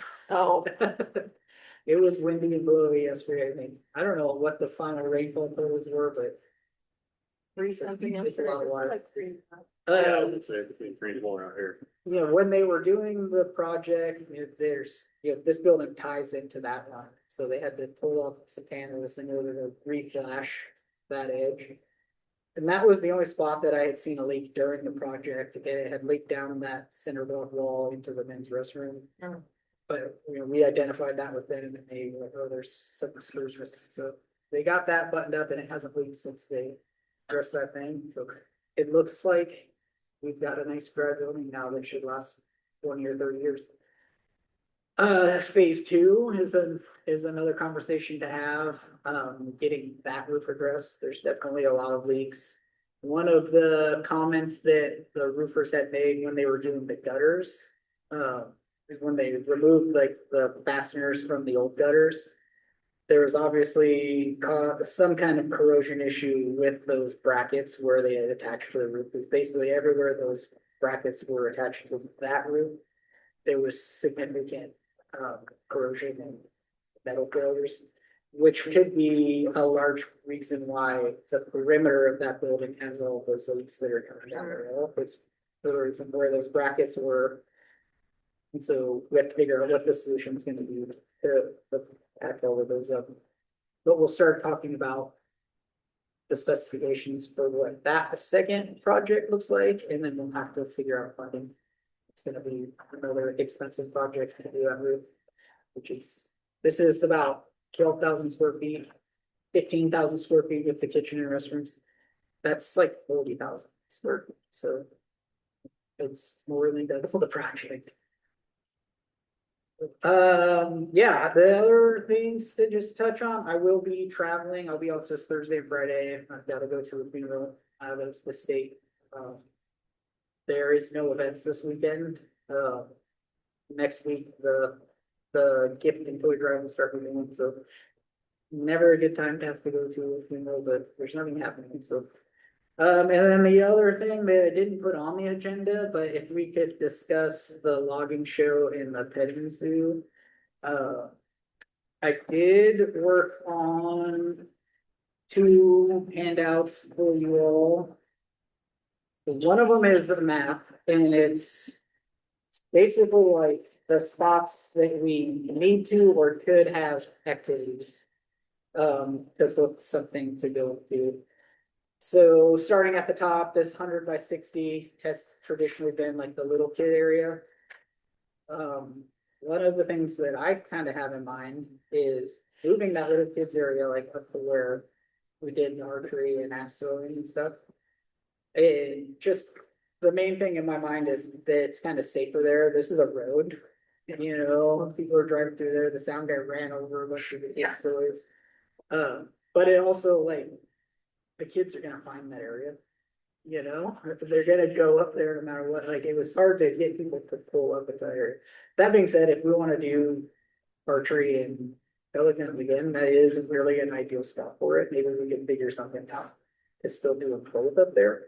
And then it would draw people up there to participate in that second activity. So that would leave that area open to put something in. It's about 100 by 60, maybe depending on the hill and whatever you get, it might be a little bit smaller than that, but you know, it's a significant size that we would want to find something to do in. Maybe the logging show could go in that location. The other thought would be, so on the south end, they've got this 100 by 40. It's really not an ideal spot because it's kind of tucked in the trees back there, but like a maze or something like that could go into that area, or some kind of like adventure hunt or scavenger type thing.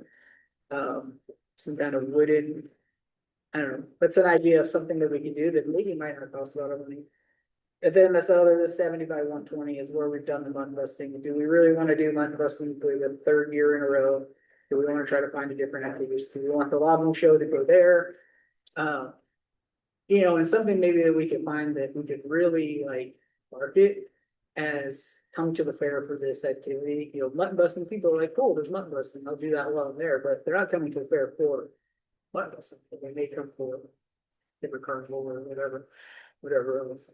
And then the area by the chicken coop, that's 60 by 40. You know, that would be a really good spot for a petting zoo. There may be two things that could go in that area. Another one that I talked with quite a bit about is like a dog contest, or like a dog or That's like when they jump in the water. yeah, That was so cool. something like that that could go in that area. They have other ones that they're not necessarily water, but their dogs are like doing the flips, you know, jumping off the guy, doing stuff like that. So there's a lot of those canine type shows. But I just wanted to kind of give you this picture to illustrate, like, these are kind of like the big holes that we've got to book activities to go to. And then the rest is vendors and smaller roaming acts, food court, stage activities. But getting these dialed in and locked in earlier is better, so you don't miss opportunities. And then if there's other ideas that you may have for those locations, while it might not be feasible or be able to do this year, really getting into this thought of us thinking about what does the 2027 fair look like and what does the 2028 fair? Because if there's something we really would like to see in one of these spots, we might not be able to get them until 2028. So if we know earlier, the better we can get them on the calendar. But you said the logging show, we were first. We have first rights. I told, he would like us to confirm with them tomorrow if we're going to do it. What did we pay for the chainsaw carving last time? So that's this other handout. I quickly went through our contract. The logging show included chainsaw carving, It right? is, yes. We paid 7,200 for the chainsaw carving.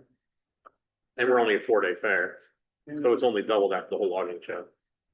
Right, yeah, the logging show was 3,500 a day. It was, yeah, 3,500 a day plus some hotel room. I think it was like 14. You total it up. And the nice thing about the logging show is if you bring that in, you can put it in the back. They start the hot sauce, people are gonna go find the logging show. Right, well, and if we're really advertising it going in, like it's one of the highlights in our, For sure. we're doing a paid act for that. We're doing radio ad that's specific to come to this. Then when people are coming here, they're looking for it instead of not knowing about it. Oh, did you not know? Like, come up here and do the chainsaw carving and extra, you know? And how much space did they need? 40 by 60 minimum, it said, I think. Yeah, he sent me their service agreement, but it doesn't have those details in it. But in this email that I sent to you guys, I'm pretty sure it was 40 by 60 minimum. And that was, yeah, bare minimum. And we would have to provide some ecology blocks as they stand a pole that they use to do the climbing component of the show. And on the dog jumping in the water thing, I don't know anything about that. Is that like, I mean, that sounds really cool, but is that something that like locals like train their dog up and compete? I don't know, but I've just seen it before. Yeah. I saw it like Clark County or not it. I've seen it. I think it's like a competition where like, I mean, it's to some of them are, right? Like you can enter your dog and I mean, you like, there's these huge ramps with a body of water and you like throw something, has to do with how far they jump into the water and the dogs are all excited. I don't really know, but it's cool to watch. Well, it sounds awesome. I was just curious, is it like the rodeo, like where they come from all over and travel around, or is it like locals that are gonna be competing in this? We'd have to talk with we'd have to find somebody that does it. I do have a couple of flyers from some folks that are doing some canine shows. I would assume that they probably have like a roster of people lined up, but they may be open to it. I know that like they would do one of these knock dog competitions at Colby Lake. I remember they used to. Oh, really? Down there, and locals would go and, We don't have a lake here though. we don't have a lake. We do right now. Oh, yeah, it's true, we do in the winter. So, Yeah, there's a lot of other ideas, that we can try to come up with, but trying to stay into our roots of like, what is our agriculture and our industry in this area and highlight, I think, like Long Show really fits in that. And then trying to stay just in agriculture in general, but there's other ideas, like you can get like an ice skating, stuff like that, that could be cool for people to come and do. Something I saw at Clark County and then I looked into it later, it's like barnyard races. But then they also, you can like add on, which I thought was really cool, like an agriculture piece for like, where it teaches people about agriculture. I'll send you like the link Sure. for what they have, where they have like, it's like interactive stuff. So like, you can learn about all different parts of agriculture. It was cool. This was a horrible explanation, but I promise you. kind of like going in like Disney World, so. Yeah, like, yeah, they'll have like a like a cow and it's like shows like the different parts of the cow and then like little stuffed chickens for like kids can go like pick the eggs and stuff. And Yeah, there was some sessions that I sat in that were talking about this agricultural education thing, and I have some notes. Some like, what do they call them, like, I don't know what the signs are called, but basically signs, get like 6 signs and put them in the food board area, like this is talking about hogs, and this one's talking about corn, and this one's talking about linens and fibers and or even like the fishing industry too, like. Yeah. That's huge here and a lot of people don't know about yeah. stuff like that around there. One of the other really good ideas was like your stalls, like getting the what would you call it? The film, and like getting those information signs and showing them up on their stalls so that everybody that's on the property is going to go to that. That's while they're here more than likely. It's a good opportunity to do the agricultural education piece. There was a lot of ideas. I try to. I think that one of the things I took away from Clark County is that the FAA and 4-H, all of them in all their buildings had, lectures by certain animals and certain, things and certain drawing through the FAA. And the kids did the lectures. It was kind of interesting to see that they were doing it. Yeah. Through a couple of. It was cool, and I saw like you walking through the barns and they had like the huge signs to explain about like, did you know this? And it was like a huge range of stuff, like they had a section about like blueberries or something, like a whole, I don't know, something about blueberries was big last year, but it was interesting for people to get to like learn stuff. I mean, I know a lot about agriculture, I learned stuff, and it was cool. Like there's a large cranberry industry in our area, like there's like some of the ideas, but So I was, like having a contest in our open class that's focused around cranberries, like there's a cranberry pie eating contest or something like that, so I think those are all great ideas, right? Entertainment related or kind of in that category. I wanted to see if we could circle back to specifically what we're talking about. And just get an idea of the board's feel on the concept of managing what we commit to. For instance, it was great to do archery. It was a big time commitment from, and volunteers and coordination. Like, it would be good for us to understand, where we're gonna approach from an entertainment perspective. Are we planning to make sure we bring in and pay for the full package? They show up, they do all the work, they leave, and that kind of thing. Or are we planning on having a mix again? Yeah. Because I think that might influence if there's anyone that's resistant or not interested in the lumberjack one or whatever it's called that we're talking about. Yeah. I don't know what you guys are thinking, because I know, Joel, you spend quite a bit of time and energy on the. And John was there quite a bit too.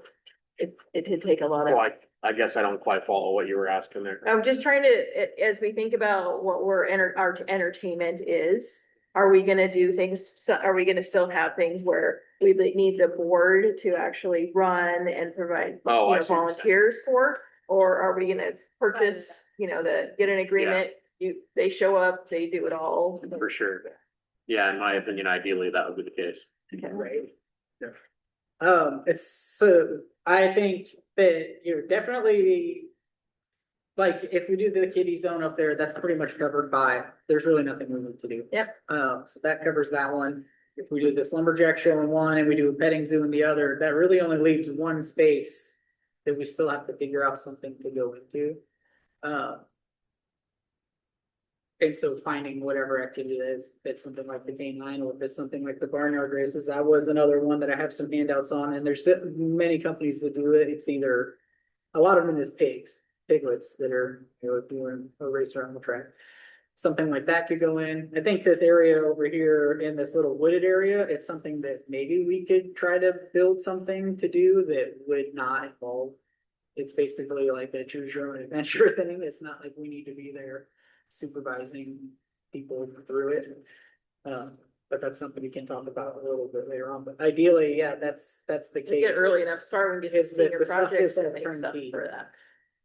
And so kind of circling into this spreadsheet, we can kind of look at what we had last year. This top left section is essentially what our budget was for the full fair. So that 327,000. And again, this is really us doing like status quo and using numbers from before I was even here. Like we've just kind of been rolling it into the next year. But what I tried to do as far as doing some analysis on this was like, these were a lot of the expenses that we had. That like, when we're talking about how much money we're gonna spend on the fair. I crossed out things that are basically like, they're not involved in these numbers that I provided you below, mostly because like the premiums and awards, that's all the class stuff. It's really no contribute to it. The advertising, right? That's its whole separate thing. Like, we can just pull that out of the conversation. We're gonna have to advertise and we're gonna have to spend about that much money there. And so, looking, our budget was around 300,000. For this entertainment and services type of thing. Again, quickly going through the numbers in about 45 minutes. And there may be some minor things missing, but I think this is pretty accurate within, a few percentage. About 260 of that 300 we spent. And then, so this first column is what we spent on entertainment. This middle column is just what we spent on the concerts on Friday and Saturday. With the caveat that many of these services in the third column were they were more than they needed to be, or more than they would be for just the fair, because there are also charges in that are related to the concert, renting equipment, extra restrooms, extra fencing, extra security, that type of stuff.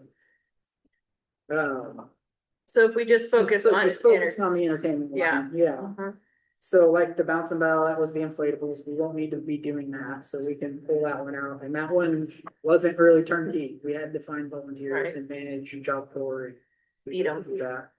Kids Love Bounce House is the kiddie bounce house area, that's covered. The MC, I think he was great, maybe our sound guy could do the voice of the fair also as part of the package. I have been having conversations with some other vendors that have different staging, and maybe we could get more spectator area, smaller footprint for the sound guy, and somebody that might be a little bit more engaging to the public. We could move that into one package. You always have Bruce Smith, though. He did a really good job at the Scandinavian Festival. He was really interactive with the people. And initially, when I talked with Mike Breed, that was the guy that did the voice of the fair. We were right before the Tillamook Fair, and he would go from us to Tillamook. Like, he'd flying in to do Tillamook. He was doing us as an add-on, so Mm. he would have to charge us more because Oh, he I had to see. stay in town for Got another it. week. Unless he could And I was find like, another well, we're fair. probably not gonna do that. Right here, it's supposed to say right hard. Oh, are That those is the the mutton busting Oh. and the mechanical bull. Okay. I'm assuming that we would still probably wanna do a mechanical bull, even if we don't do the mutton busting.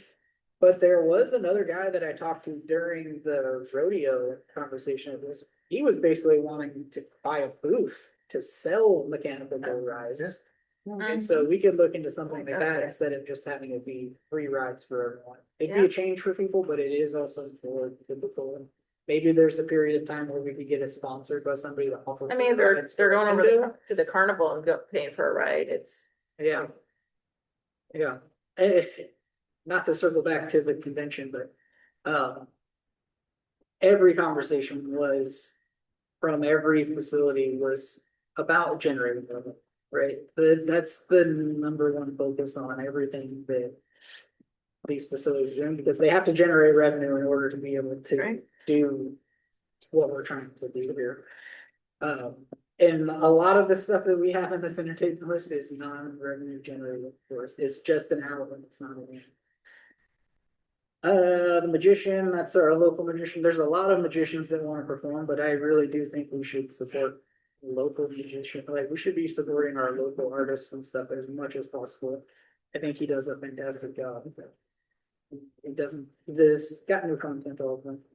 The photo booth, we could look at a different photo booth. That one was neat because we can get a print off of it. And, a lot of photo booths these days, it's send me a text message with the photo type of But thing. you know, at the end of the fair, there was a table just loaded with discarded photographs. There's a lot of waste. It's so what I didn't, so I noticed that too, and I've been noticing it since I started, right? It's like, what is up with this?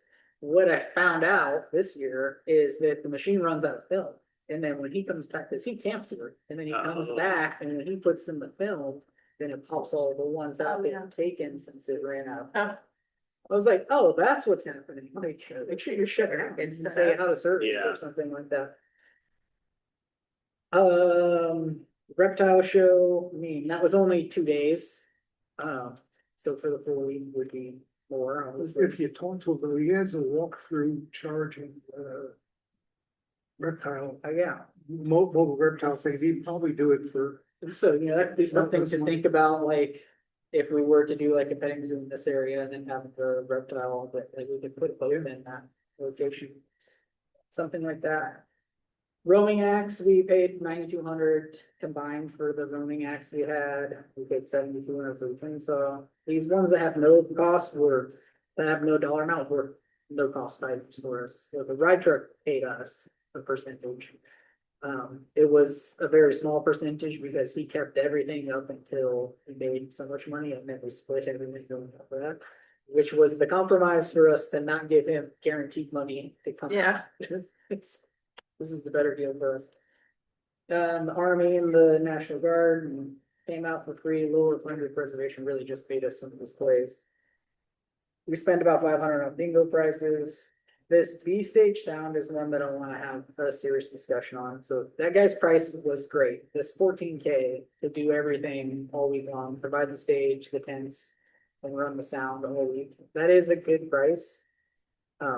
But I think we could have a lot different feel of how this area feels if we went with something different. So it's a conversation we're having that it may cost a little bit more, but it may really improve the experience. 750 on the corn pit, Rascal Rodeo. Lot of corn. It's a lot of corn. Corn's not cheap. How Nothing's much cheap. corn was it, if you don't mind me asking? It was like 3/4 of a ton, I think. Was it just like bagged corn? Yeah, literally feed corn. Cause I'm buying bagged corn for about $325 a ton. And so. So I'll sell it to you for $750. They could also do a ball program. They do it in the same place, just put balls up there. We can always use them again for the next year. Yeah, that's something we're considering if we want to do that again. It's been popular.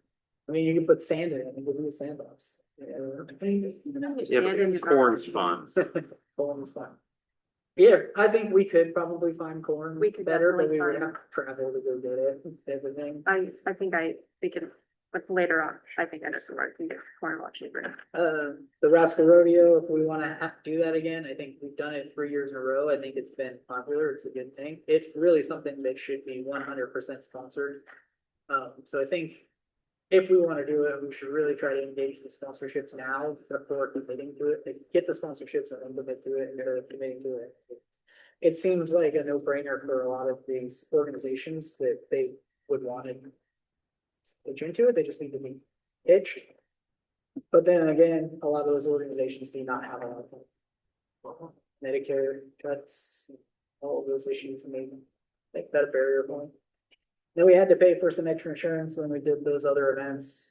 So that's essentially what we spent on entertainment. So, both of the inflatables are out, so we don't need inflatable insurance either. I'm not sure if this Kids Love Bounce House would count still, but it was like per inflatable, so if we only do one. Oh. I think it was per inflatable for a max of 2,000. I think if we have one, then we still have to pay the $1,000 price now. If we put that on the vendor, that might be different. Oh. Like, but we would be paying it to them instead of paying it to the insurance company.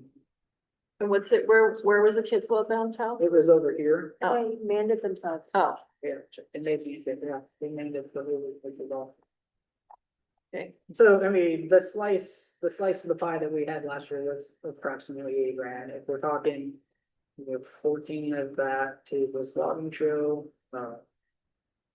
On the garbage thing here, I spoke with Ecology, they're willing to come and help us reduce our waste with this. and I highlighted that because I'm pretty confused at what we ended up actually paying.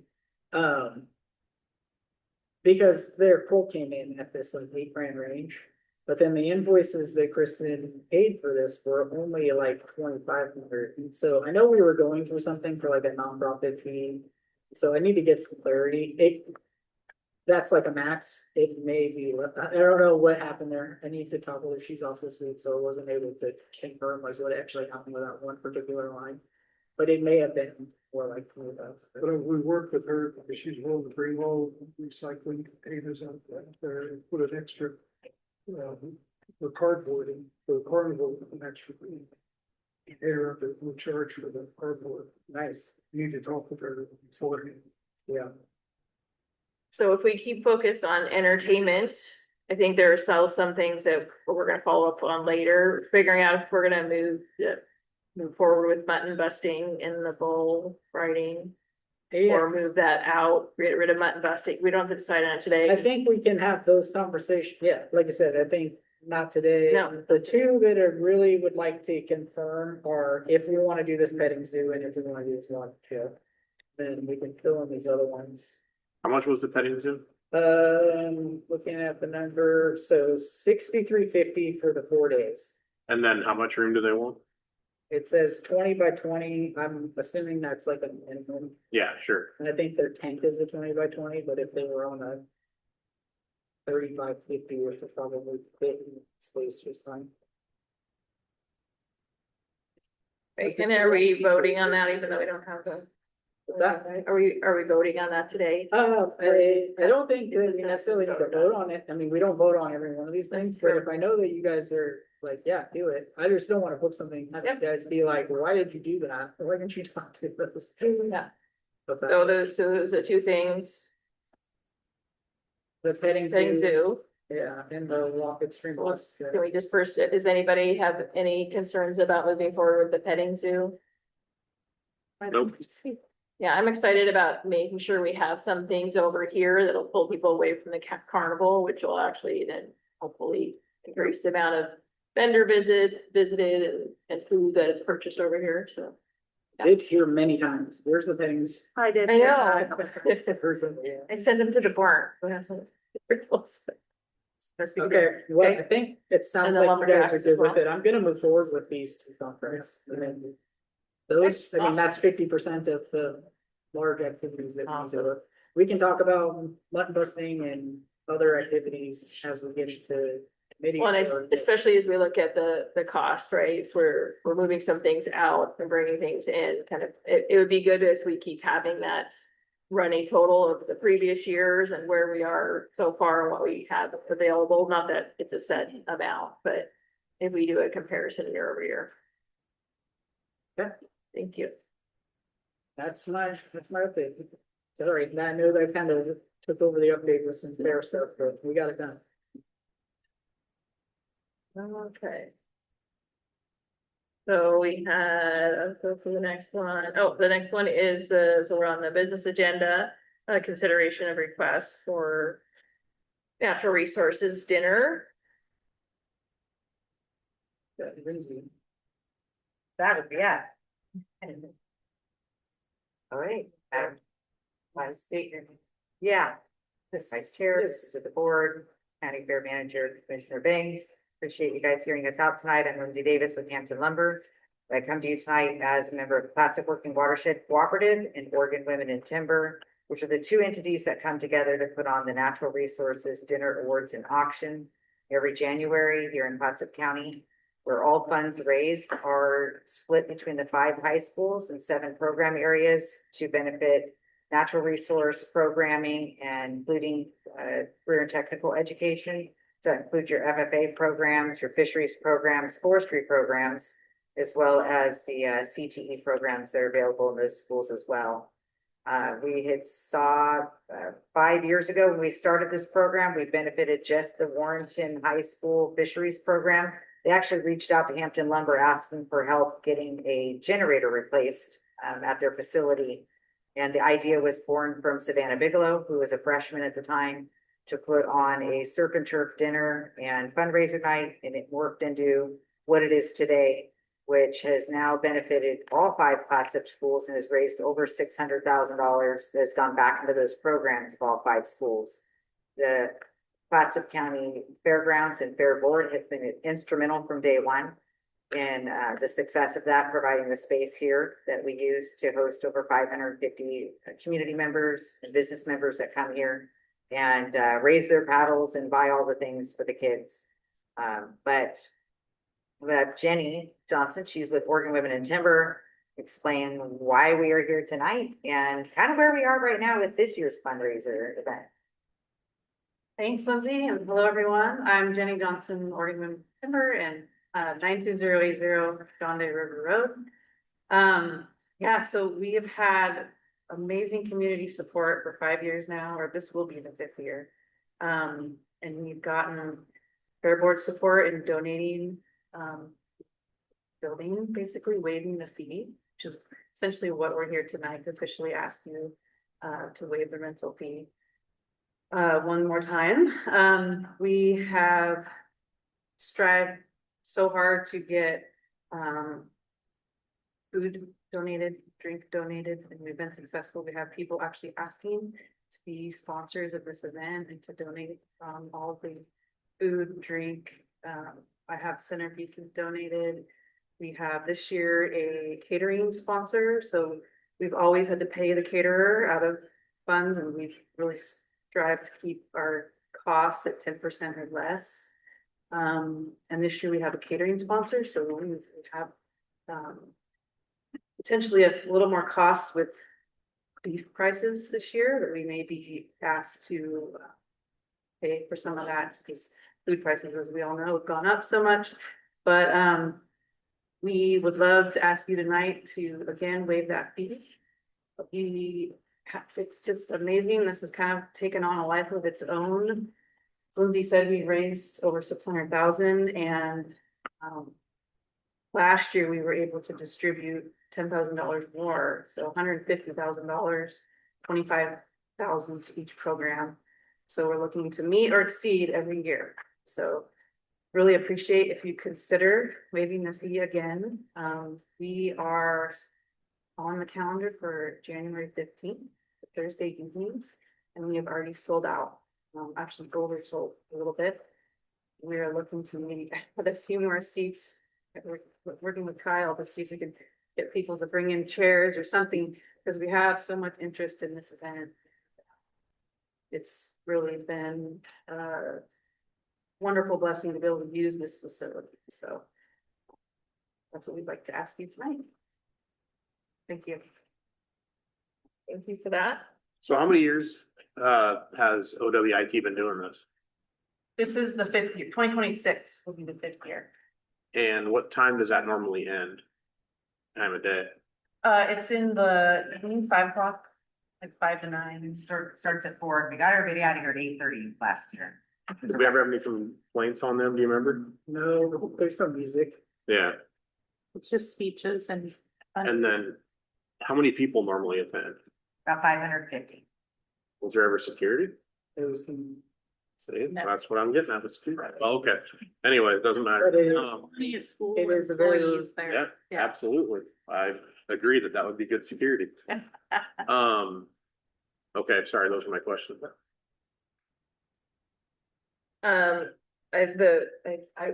We'll have a discussion about, look for approval or alignment on that. A couple items, just from a scheduling perspective.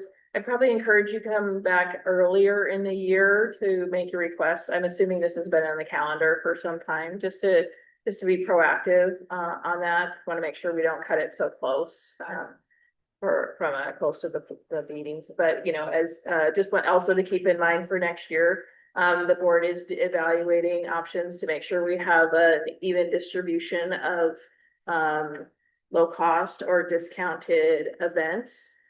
So there will be a policy that will be in place for next year, so that just keep that in mind, as well as you may have heard, we had some discussion about security in the future and security policy. So those are some things for you to keep in mind for the future. But again, making sure, being proactive so you can come, earlier than less than a month ahead of time, just so we can give us some time to work through that or have that discussion. But I know there's not a lot of space right now from that perspective. So if anyone wants to make a motion, or sorry, does anyone else want to have any other questions or you want to discuss? I have one quick comment, and so this kind of goes along with something I always forget about when these types of requests come up. With whatever conversation we're having about fees and prices, we should still maintain our deposit charge. Yeah. I know we haven't been doing that. I don't know if it's necessary to do necessarily right now, but as we have this No, it makes deposit sense. discussion, like, even if we're gonna be doing some reduced fees, we should still have the agreement and the deposit in place. For I agree with that for sure. for those things. Yeah, that reminds me, last year when we talked with the board, we offered to put out like materials promoting the fair and the board, and at that time there was ballot. The levy. The bond, Mhm. and so we had on every table, we had a sheet that tossed, it's like kind of some facts and information about that. That was an important event for the fair board, coming up, and so certainly happy to do that. Again, it's primarily 550, local people that come to this, and Yeah. it Need would some be materials about the yeah, fair. to learn more about your next event or anything involving, certainly happy to do that. So I think one of my questions is that we're talking about having a logging show. You folks are women logging. Yeah. Is this something you would like to participate with us in? Yeah, Cause we're gonna need a couple of big poles for those guys to climb up on. yeah. And of course, I think they bring, Yeah. Huh? I think they bring the pole. They bring the pole. Do they bring the chainsaw carving pieces as well, Kyle? Do you know? I do not know.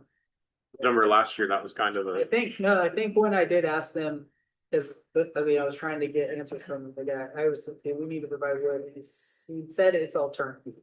okay. Yeah, I think Oregon Women in Timber, we have several members that love those logging shows, and, we'd be happy to help work the event or something. 'Cause Perfect. we have, locally here, probably 10, 15 members or so that gathered with some people to come help with that. It's definitely something to be interested and I in. know you guys do have a booth and I do appreciate that. Yeah, How much would it cost? Like, let's just say we were gonna rent the facility. So this room's $1,000 and then to add the kitchen is $400, so it'd be So $1,400 rental.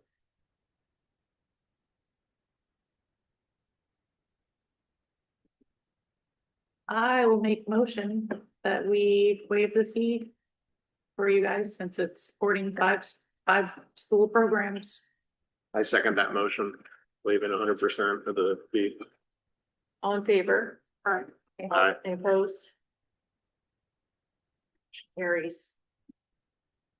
Thank you so much. This is a Thursday night, like, we don't rent out Thursday nights very often. We do that on purpose too, so I that, appreciate it. because we're coming in to ask for. January. You guys can still rent it out for Friday and Saturdays. Thank you. Thank you for coming. Thank you. I appreciate it. All right, next up on the agenda is consideration request from the Friends of the Clatsop County Fair Horse Show Series. Sorry. I'm Sue Hansel, I'm the show manager for the Friends of the Fair. We're asking for reduced fees for the facility rental. In the past, we've rented it for $1,200 per weekend. Asking for that again for 2026. What was that based on what the rate was for a day and you were provided 2 days for the price of one? So that's just the fee they've been being charged for quite some time. And then they make donations to us as well. Like tonight, she brought us a donation there for $2,500 to put towards stalls. So thank you for that. The typical day fee would be 2,000 per day or 10% of their admission. I don't even think they charge admission, so quite a bit more than what that is. What does it cost us in our labor and? So the big thing for us is really just grooming the arena. I mean, we get it set up, but it's basically set up like it is for all the open rides anyways. We pull out the bleachers. That's not really much labor, it's just pulling out the bleachers. But we do have to groom the arena over the weekend a couple of times. That's really the only piece that we have to do. Who does it grooming? Either myself or maintenance worker come in and if he comes in, we have to pay him. If I come in, it's free. They have some folks that are part of the show that are also county employees, and we've let them run the machinery as well, being county employees. In some circumstances, it just really depends on mine and the maintenance person's schedule and our availability to go when they need it done. Another component that we'll have some time with, like we did upgrade those stalls in Barncy. And we have them set now that basically they can hinge in, so the dividers stay connected to the wall, and we just push them to the wall. And it opens that space up, but we'll need to bring those out and then we'll have to connect those 18 stall fronts onto each one of those panels, so we will have some work to figure out how that goes. We haven't done it yet, so it'll be interesting to see how easy it's gonna be to actually get those stall fronts pinned in for the show.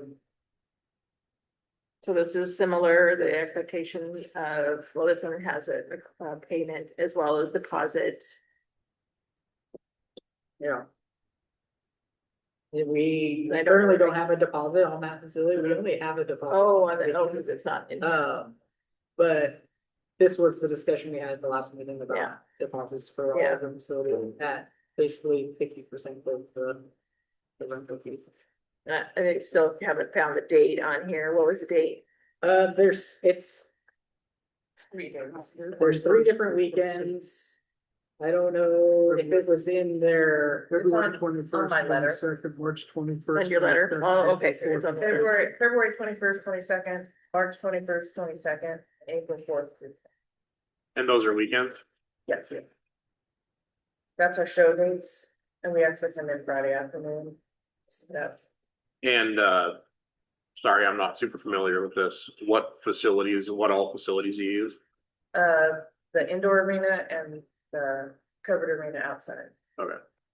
In the stalls. And stalls. And so it doesn't exclude the use of rental of this could still occur at the same time. And we do have several events that are Got it. like booked on the Saturday night in this room. Yeah. and that's happening. I mean, we work with those events and say, this horse show's happening, it'll be over in the early afternoon, mid-afternoon. So we work around it. Yeah. And then Josh is here for concessions.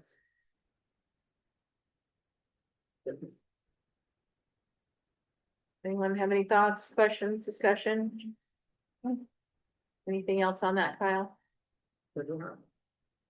It's what's in the middle. Do you wanna make a motion?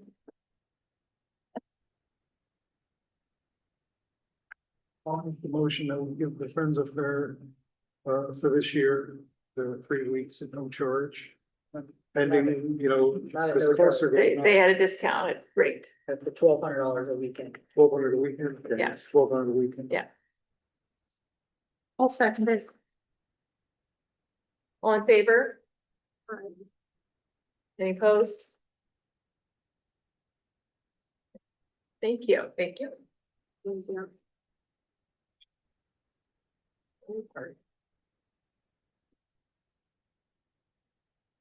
All right, so next up is the fair board application interviews.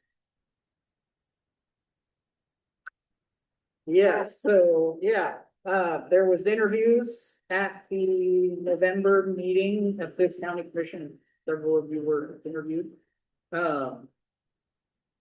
And so this is the first meeting you all have had since then. And so if you have some input that you would like to go to the county commission, they'll be making this appointment tomorrow night and I'll be in attendance and I can take whatever comments or input that the board has. I think that because we're all kind of new here, it'd be kind of disruptive bringing these people in. I think that the recommendation should be we should carry the, you know, the crew we have right now. I would agree with that. Because I think we're just starting to gel. We bring new people in, I think it's gonna throw it. Cause it takes several months to figure out what's going on when you're new. I mean, I'm still learning things. What you You're guys still do. learning things. I'm gonna withhold from comment since it's me that's on the chopping block. Well, me too. I mean, you're only one of the scouts, so there's still 3 other, I mean, everybody's entitled to vote for themselves on anything. Well, I won't.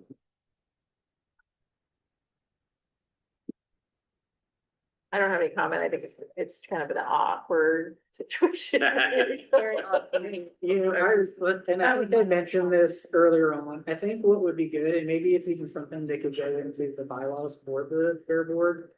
Is that instead of talking about selecting names from the candidate pool, that you just really look at what the makeup of the fair board.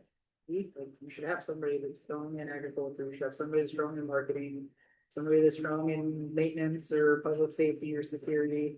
I do feel like we have that now. The one thing we're missing is what Bruce Smith was. It's kind of like an entertainer. Yeah, like I don't know anything about sound or lights or how much it should cost or what lingo is or whatever.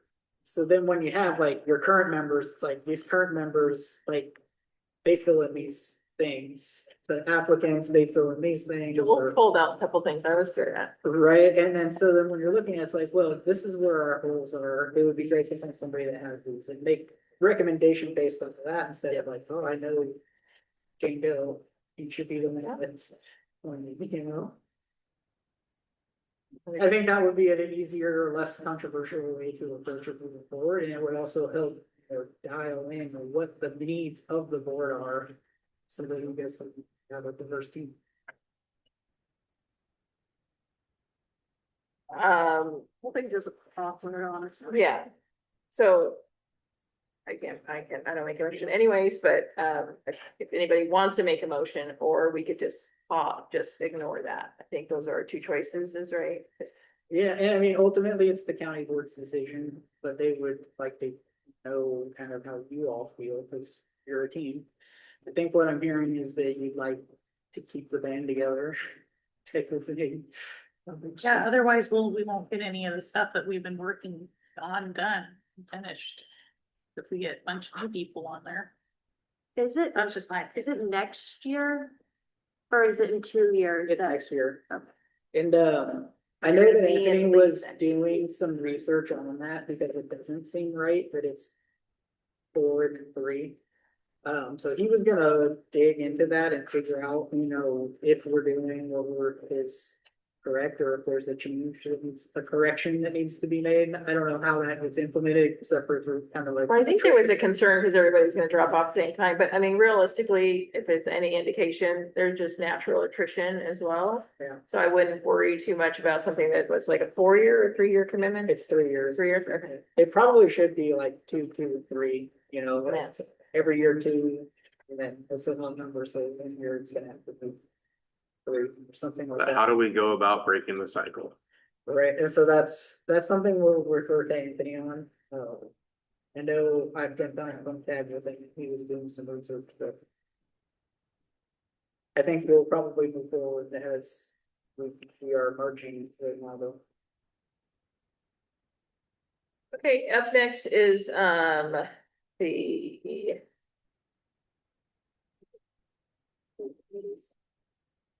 planning committee, the committee, fair committee formation.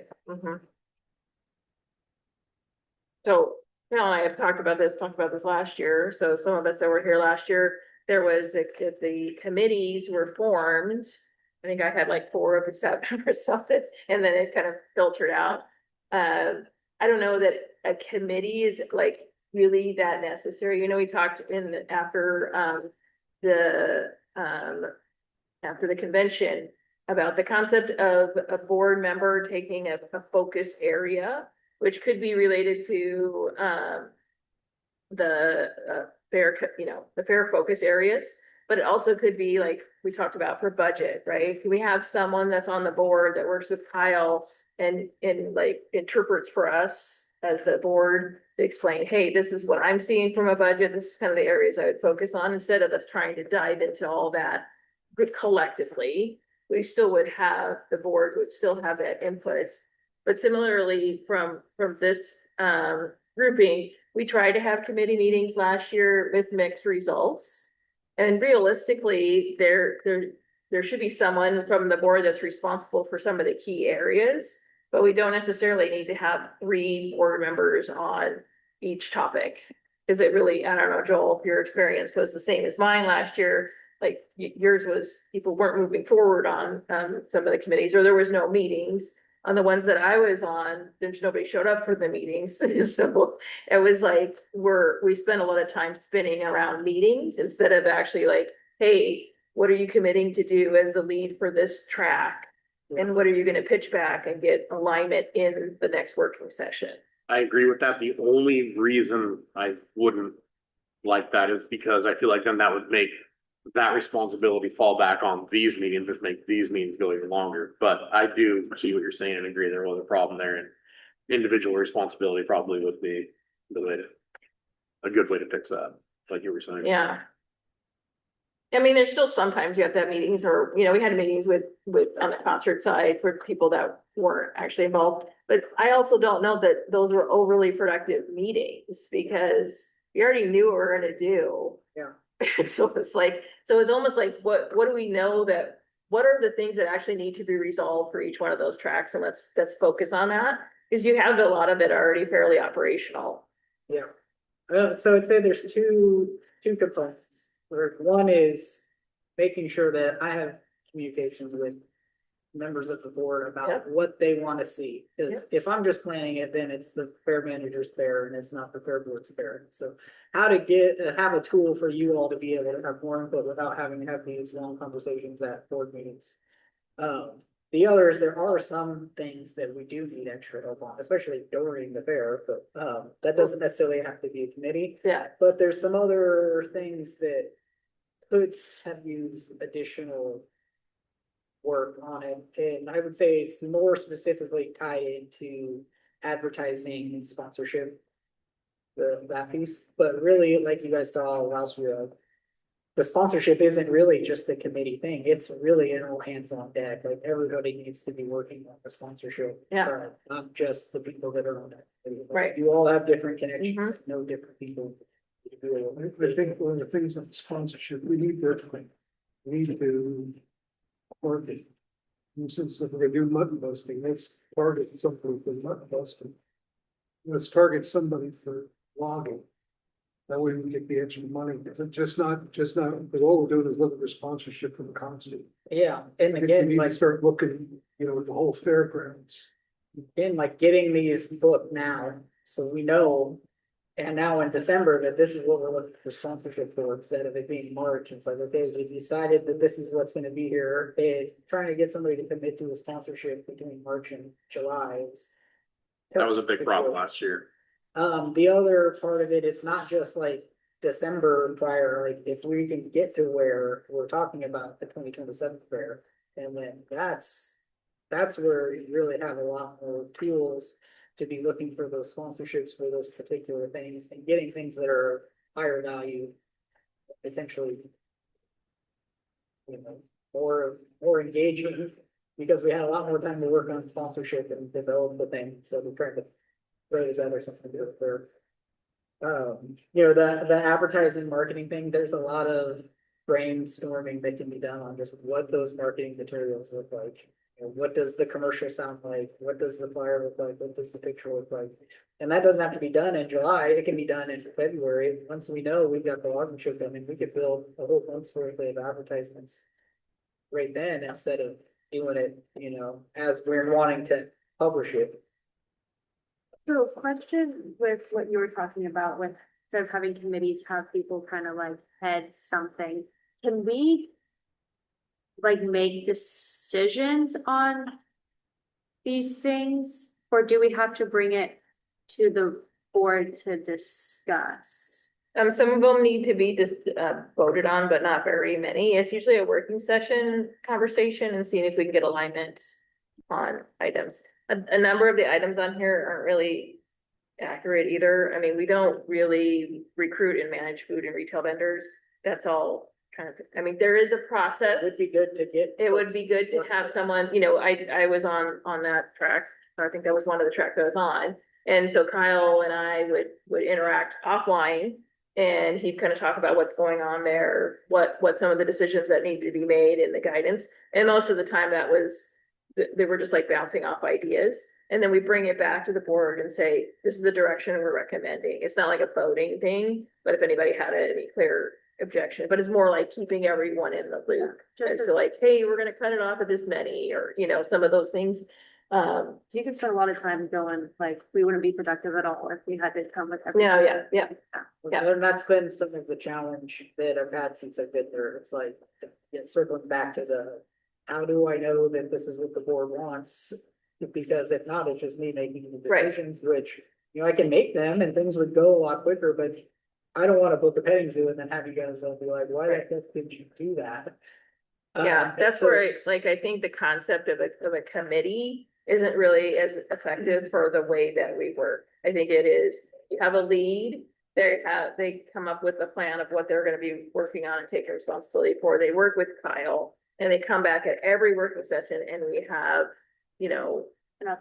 yeah, we have an update from each focus area. Like a 2-minute update. Yep, yeah. If I can just kind of circle through some of these, like the concert committee one, like, once we get the act, I mean, we have to book the stage and sound, like, Yeah. those are what they're gonna be. It's more some of the finer details, like the particular request from whichever act, like making sure that we've got all of the things that we're required to provide are covered and that the team's working on it. Yeah, but I didn't have a lot of decisions. on That's concert pretty well committee. oiled, you know? But there wasn't a lot of decisions. We did was take. The advertising and marketing, that's the one that's like, this could be. Shorthanded, that for half the sure. people, yeah, I mean, this could be a full-time job, just one staff Yeah. member that's Yeah. working on it 40 hours a week alone, Yeah. all year round. And maybe there's some conversation to talk about the consultant that we just have a monthly amount that we pay them and they do it. I mean, they could be $500.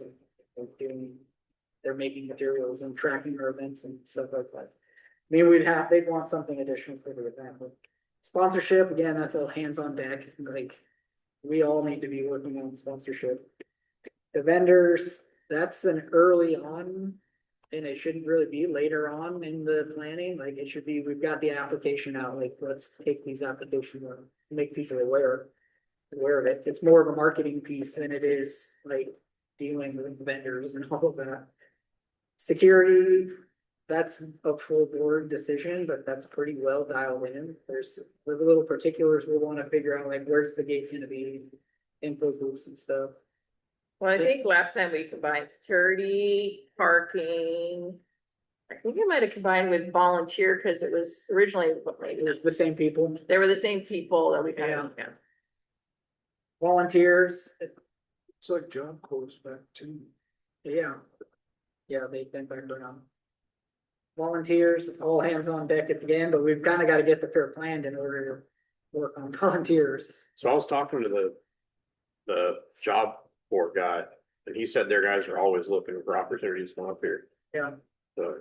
yeah, they love to get off center.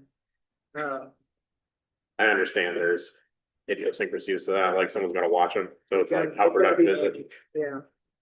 But so does any Careful, you other, might signing up for volunteer committee, so. so does any other volunteer, non-music entertainment, this is just making decisions on which acts to book. You know, the smaller ones, I'm gonna just book them, but the bigger ones, if we can fill those areas as a team, then the little stuff, like, You know, the one thing we need, if we're gonna be putting, use it different parts of the thing, we really need a whole area of paging system so we can announce. You know, there's, so somebody's back, you know, where the axe throwing was. And they don't hear the announcements from the stage. yeah, So if we had some way or other to encompass all the whole fairgrounds with advertising. We could say the logging show is gonna begin mud busting or whatever we're gonna do. That way it'll draw people to it. If they don't hear it, they're not gonna know what happened. Oh, I missed it. At one point, which, gosh, makes me feel so old, which is, from the youngest person. yeah, I know. Like when I was like, probably like, I don't know, 7, so like early 2000, there used to be, yeah, that's, yeah. But no, there used to be, some sort of like system where at horse shows, like the announcer would be able to stand inside and there used to be like speakers or something on the back of the Yeah. building. Are they not there anymore? There are some like horns inside of the horse barns, but I think that it tried to figure out how it was installed and in place. But it doesn't seem like there's connection to it anymore. Yeah, I remember that too for the mud dogs. They Yeah, there used used to have, to be something out there. I just announcement out remember Pete Hoffman. We could Chief of Parks. Bruce could look at it. Yeah. So I mean, in an the- effort to not try to solve everything today, can we defer that one? Yeah, And if we look at those list of committees, I think the concept that we do need someone from the board to take responsibility. Everyone needs to take at least one role, not necessarily today, but Kyle, if you look at this list.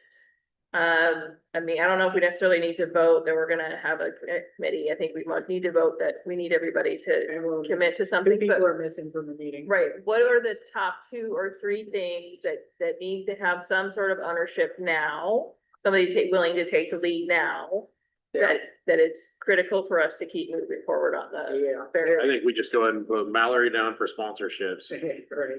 Yeah, we She's need to not make here, sure so. that we're proactive, though, more ahead of schedule than we were last time There's. and organized. What, That was a little delayed.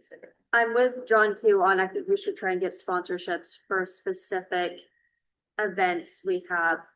Like Restful Rodeo and then like logging show and then do like, oh, it's sponsored by whoever. Cause remember when we were in Tillamook and how they had the sponsor for the mechanical bull, we stood there and talked about it. Yeah. Like how one person like paid for the whole mechanical bull and they had a little sign there. Yeah. Like to have, and then that can help with our costs on all these different things. Is that- I mean, if we could make it so that we're not having to spend that 80,000, then that's fantastic. But isn't your main focus on getting concert sponsorships or no? Yeah, so this is a conversation we've had a couple times.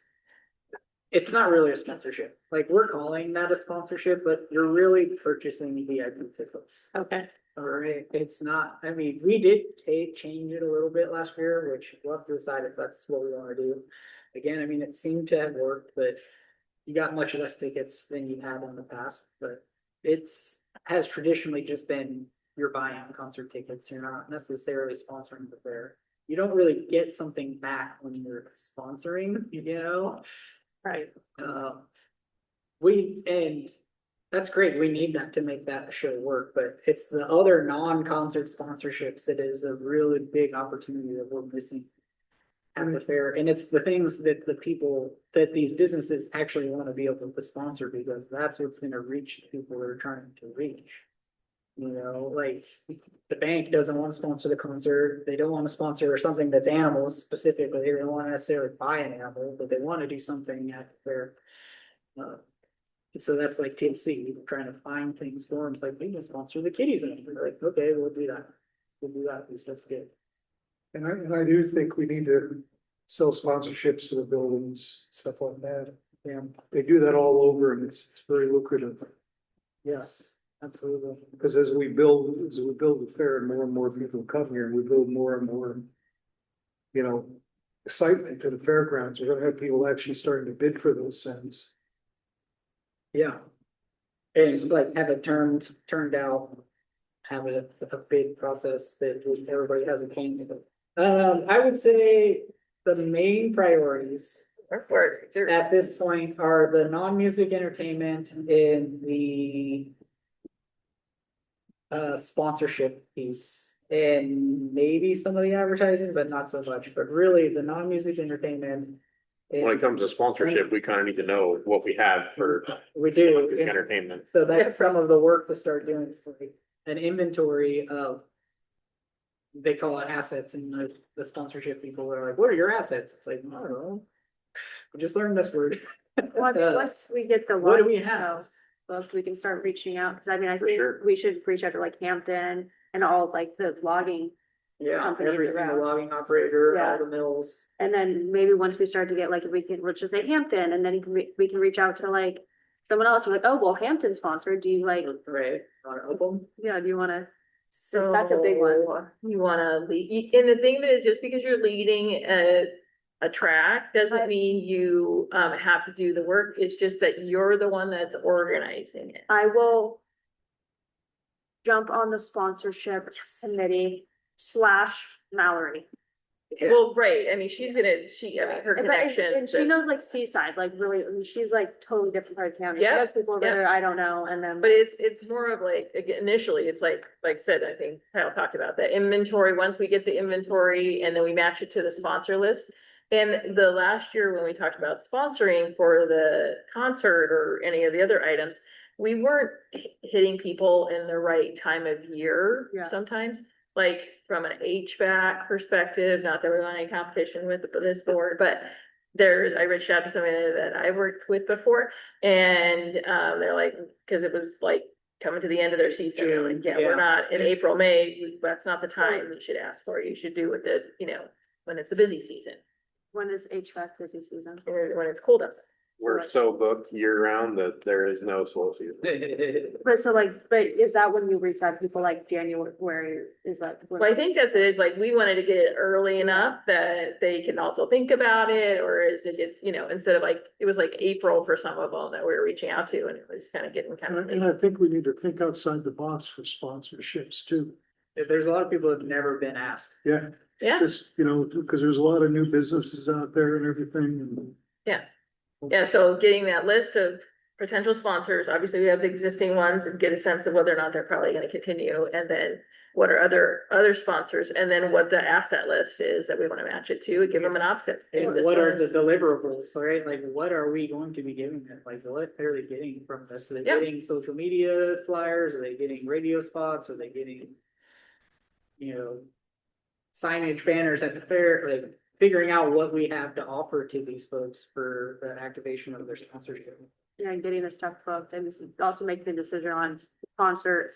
Cause I mean, we're not huge fees with that, to know exactly what we're offering, so we can start reaching out now. Like, John, if you know people that you like have in mind that we haven't reached out to before, so like, we can try and get a list of. I think that's what you tried last year. Kyle reached out to everybody on the board and say, hey, who do you think we should add to the list that's out there? So do we Or- have a list? Have a list, yeah. And then, like Ruben has said, please let me know who you have contacts with that are on this list. Yeah. And then I had asked it to like, think of like 5 to 10 additional names, like each person gets an additional 5 to 10. We've got things like for instance, Spectrum. Yeah. They're big investors. They make a lot of money here, but they don't spend a nickel. We need to talk to them, but you can't talk to them at a local level. We have to talk to them Yeah. at a regional level. You may be talking Yep. to somebody in New York if, Right. some of those businesses. All right, And so. using that, You can put me on IFA it. study. So, Abby has taken the lead on sponsorship, coordination, not committing to do all the legwork, the one that's gonna have. If there's no one else wants to take the next other top priority was non-music entertainment. lead. I can take that, working with Kyle to figure out what is it we need, where are the gaps, and again, pitch back in January, if somebody else really wants to take that. And I'll do the advertising. I'll work a little bit on advertising, because I'm really big with social media.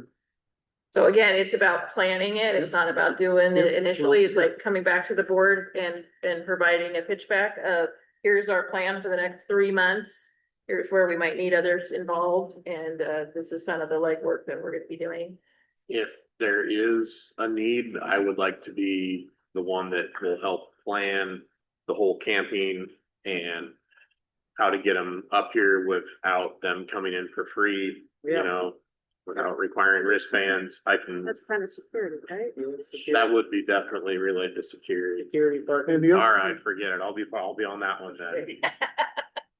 Back- Like last time. Yeah, well, and that one is pretty dialed. There's just little pieces to tweak, like figuring that out. If we're making. I'll figure out a way that that'll work. I want to talk to some of the people down there, the different 4-H groups and stuff, because I really don't want to screw that up. Right, it will be, we will not hear the end of it. Yeah, that's not, Um, we gotta do it right. But that can make us afraid to make the proper decisions, you know, but at the same time, like, we don't have to make it more painful for us than it has to be. The other one that we're gonna have to try to figure out, the shift is with the Carnival taking up that lot, like. Vendor camping's behind it, we need handicap parking, we need vendor parking, and then the parking down there, we're gonna have to use more of the field. So there's some of that we'll have to think about, but that's not a priority at this point, the booking the entertainment, getting our sponsorship plan, getting our advertising. Are really the big focuses. no, also, Second, sponsorships. because we need to. Well, everybody's. All of us- Yeah, we will. Yeah. Yeah. All right. Right now, if something happened Get a over motion to on that. Archery range over here, I'd have to come over and get you, I don't have a walk. All right, so our next item up on our agenda is a review of the vendor handbook. Yes, so this piece of our fair is pretty darn dialed in. Like, our vendor application is good, probably really the only outlying issue with this now is. That we're not gonna have as many activities up here trying to make up for the carnival, so we'll have additional, but so we need to figure out what our vendor layout looks like. That Yeah, can be, ahead of time. it should be done before we announce it, but that's not really the big. Really, this is more just bringing it to you guys. In case there was anything that you guys felt like was an issue this last year that we wanted to address. Where was handicap parking last year? I can't remember. Yeah. But was all of it up here or was there some over There's some here? of There's like another 100 spots in the parking lot, The gravel parking, Yeah. but that's gonna be gone now. right? So we're gonna have less vendors, right? Or we're gonna have less entertainment or whatever because carnival's here. Isn't that what you just said? There won't, like, we won't have those inflatables and dump tank and Yeah. that type of stuff. Does that open up any parking or is that all grass stuff? It should open up more vendor space. Okay, gotcha. That's the idea. Just trying to think about, now that I'm on the parking committee, On to where get the people gonna sure, park. when I was doing the fairs, it's looking, I could buy my insurance from fairgrounds.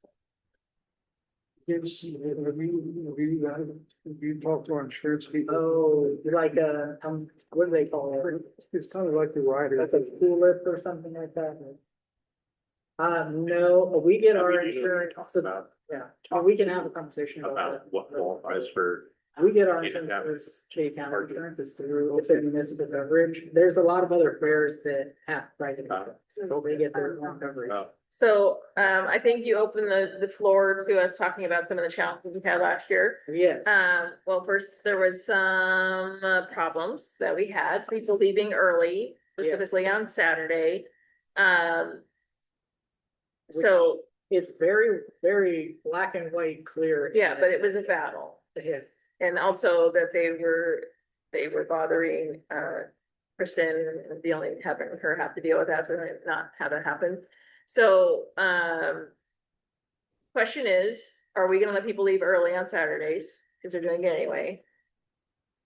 What if we just came to mind, what if we have cause they pay us to come, right? yeah. That we have, the I'm gonna call it deposit, you're gonna pay us X amount of money, and if you stay the whole time, you get your money back, and if you leave, you lose the money. Yeah, that's, I like I would agree with that. I mean, I don't know an amount, but I mean, Yeah. We had 5 or 6 people just say, screw it, I'm leaving. Yeah. And it's- and what I think I found, I mean. I don't wanna rehash all of that necessarily, but in some situations, it's like an employee for the company that booked the. Right. So, and the employee doesn't care, Right. but the owner is like, what the heck, you mean he left? And I can't come back? So the other thing is that there's another way of looking at it is, so Saturday they all wanna leave because they're done, they wanna go home, or they have somewhere else to go, because some of them do have another place to be. If we're not planning on having a concert on Saturday night. Do we let them without, they can't pack up, but do we let them leave? It's so, this particular topic, it's one of those things that with the carnival being back, it's kind of a new territory for us again. Yeah, They should, I mean, the underlying issue is that they don't have people that make it feel like it's worth it for them to be at the booth, right? And so if the carnival is happening and people are here till the fair shuts down, which should be our busiest time, like Saturday night should be the Yeah. busiest moment of Yeah. the fair. Like, the underlying problem is that we're not providing them what they need for their business to make them want to be here. And so hopefully with the carnival being here, that we've addressed that some. I don't think we should do, I mean, I don't think any of us want to plan a concert for Saturday night. Okay. But what we could likely do is get a better quality band on this stage on Saturday and advertise that for you. And maybe that will keep some folks around. I think the wording we have in here is clear, black and oh white. yeah, they know what It's the even rules are. right there when they have to sign it on their Right. application. Yeah, So auction timing is set by the auction committee, correct? Yeah.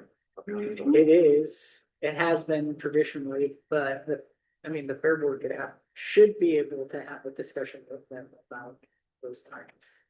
and we There don't, should be a partnership. we don't have an MOU. We do not. We really do need an MOU with that. okay, so what are we, from the vendor packets? This is getting your guys' eyes on it before we publish it. We need to publish this like ASAP. Yeah. Because we've changed our dates. We need to make sure that people are coming Mhm. back. Or that this isn't a conflict with their schedule now and be able to put us this. I think one of the benefits we have is that the client does bring four options. So it's not as key to get as many food vendors, but getting this out there so I that think we it's know who's better. coming back. Better to get quite a few food vendors, because people come to the fair for food. They do, yeah, I do. right? Yeah, I it's the mean, only I'm- chance for I'm you to going- bloom an onion, right? Yeah, if I'm going to another fair, I'm going to somewhere where I they're having spent good food. $500 at the Clark County Fair and 350 at the Washington County Fair. And 175 at the State Fair. Just in the booths. Mhm. The goal is 15 food vendors. So yeah, this is getting your eyes on it before we just send it out.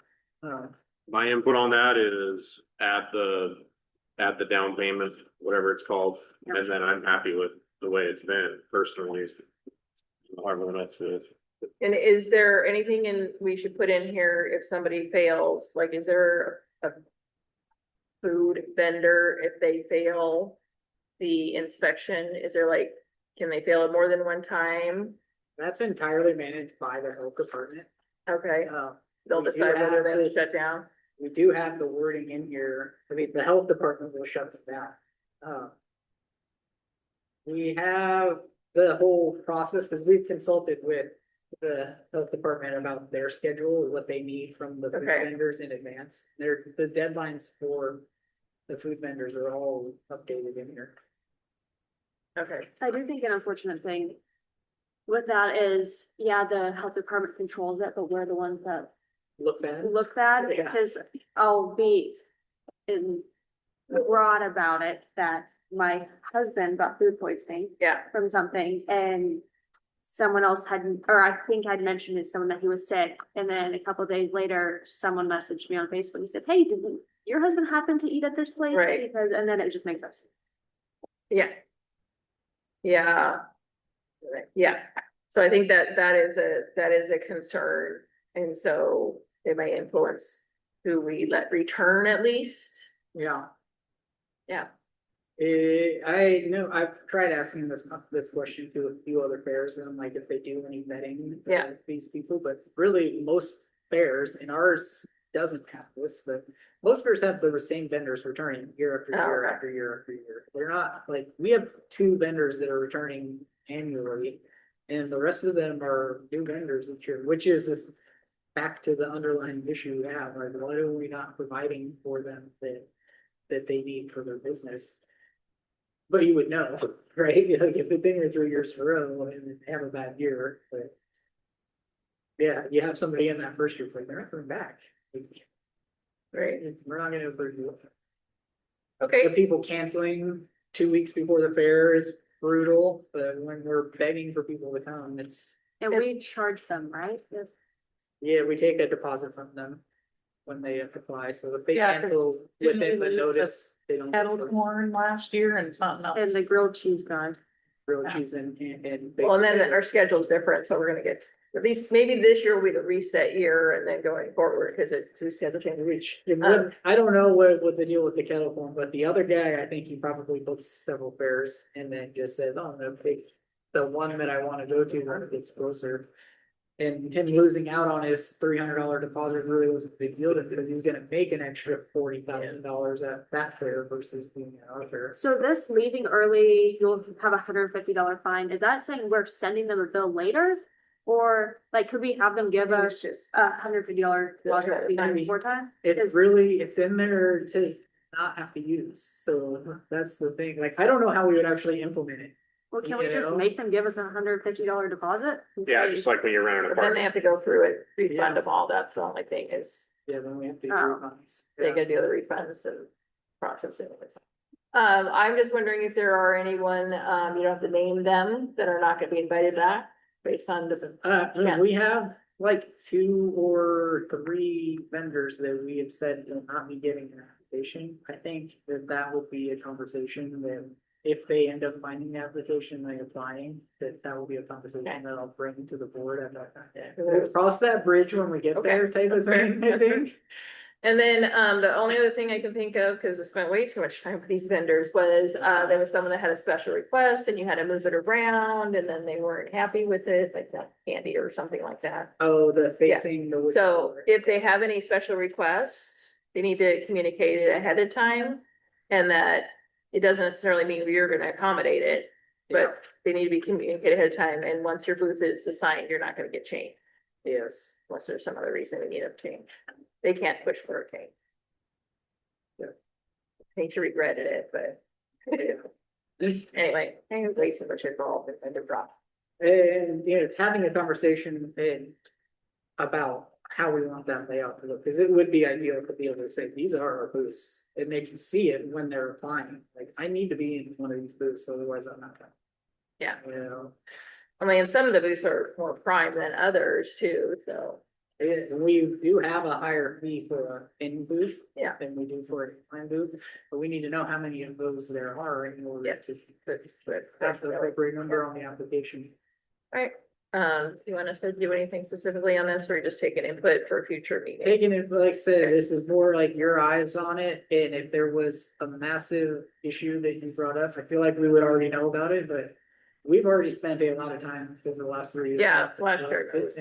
It's English too. Yeah, and we would, and this isn't forcing them, but we would like to encourage them to participate in the advertising, hanging flyers, those type of things. Yes, But I think I'll make that note, because we could add in there, like, they must share a post for the fair. Yeah, something like that. The week of and 3 weeks prior on their social Yeah. media page. I mean, we're not I mean, gonna. how do we enforce that? I don't know, but at least if we put it in there, like, oh, Yeah. some people are like, I have to do it. Yeah, well, I mean, that was like the grilled cheese guy that canceled. He had posted about, oh, next week I'm gonna be at da-da-da Right, fair. right. And You're like, Yep. wait, you're supposed to be at my fair. Right. I mean, I always know Rob, he always advertised. Oh, when yeah, he's he in and does, out, he I'm does, like, yeah. oh, I know when. to And go this get is food for another dinner. opportunity as far as like. It's not really a sponsorship, but it's more like premiums and awards. Like in our open class side to work with those vendors, and be like, you guys have gifts and Yeah. baskets and cards and things like that that can go into these awards for these contests. And doing an auction, and there's all kinds of ideas that we could go. I'm really looking forward to this happening this carnival and getting our fair kind of functioning correctly, getting it up right. And then we can continue to build on those other neat activities. All right, one last main item, poster contest. Staff has updated their share, we open the fair poster contest. Yes, so we've done a Yeah, poster nice. contest the last 2 Nice. years. The first year we had some moderate success. I think we had 5, but last year I think we only had 2 or 3. Yeah, it wasn't very good option. So- It was 2 and then like we allowed a third one that was late, I think, if I remember Oh, correctly. goodness.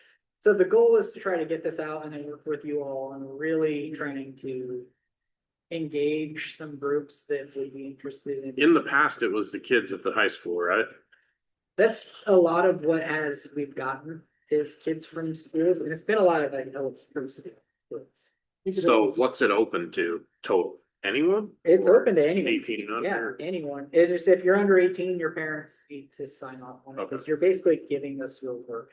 And what's the advertising? Let's say a local artist wanted to do it.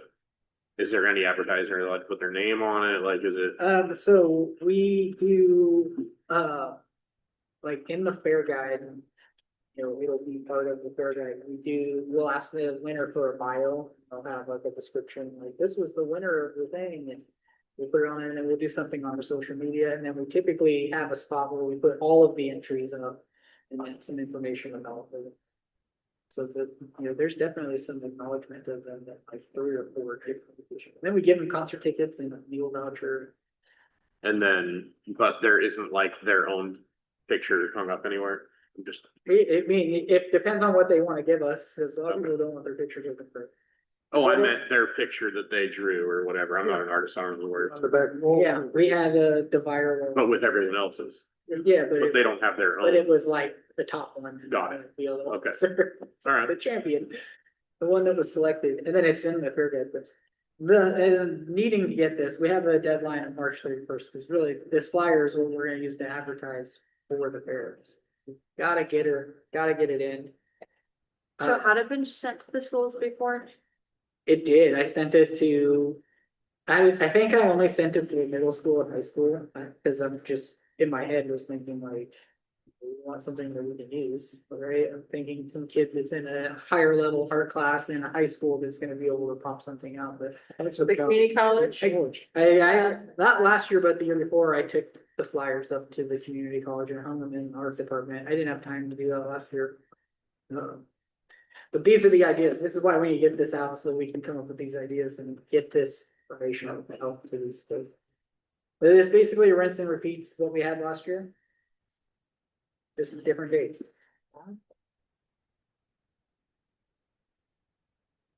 Saying they get. Any further discussion on this before somebody makes a motion? It's just approval to get it. There you go. I'm ready. My paperclip fell apart. I move that we approve. The 2026 fair poster contest materials. Yes. So All in favor? Uh, All opposed? You know? Okay, we're not done. We have, the finance report. yeah, so it's on there, but I also printed you off the larger format, so if you have any questions, just the Any standard questions? update. Let me see who wants to take on budget. Okay, We will be rolling into budget, so we'll be taking these numbers through basically early July. Prorating them to a per month and trying to forecast out what those expenses will be at June 30. And then building our budget based off of those numbers. Ours is a little tricky because we have a lot of stuff that comes out the first month of our budget, so. We don't have to prorate those out, but. yeah, like I said, I think that's a good one for somebody that is interested in getting to the minutia, so we can get it aligned in a way that is meaningful for the board, but we don't talk about that today. All right, for the good of the order, John. Hopefully next month we'll all be together. anyone watching this has any input they want to put in about the parking situation for fair next year, contact me. My email should be on some sort of public website or something. And or get my phone number from somebody. I'll start working on sponsorship stuff or thinking about stuff. And hopefully we get lots of sponsors this year, so because we spend a lot of money on stuff. I don't have anything. I appreciate everybody patient with me, taking on the chair, filling as chair, today, and, I think it was a good meeting. Didn't meet the goal of getting out on time, but we got a lot covered. All right, anything else? Just say happy holidays to all of you. Yeah, Merry Christmas, everybody. You guys all have a good Merry Christmas. And we are now adjourned. Kyle, can you find out, or I guess I can do it, I don't know, if Rasta Rodeo even has availability for our week Okay, yes. and what their new cost would be this year? And then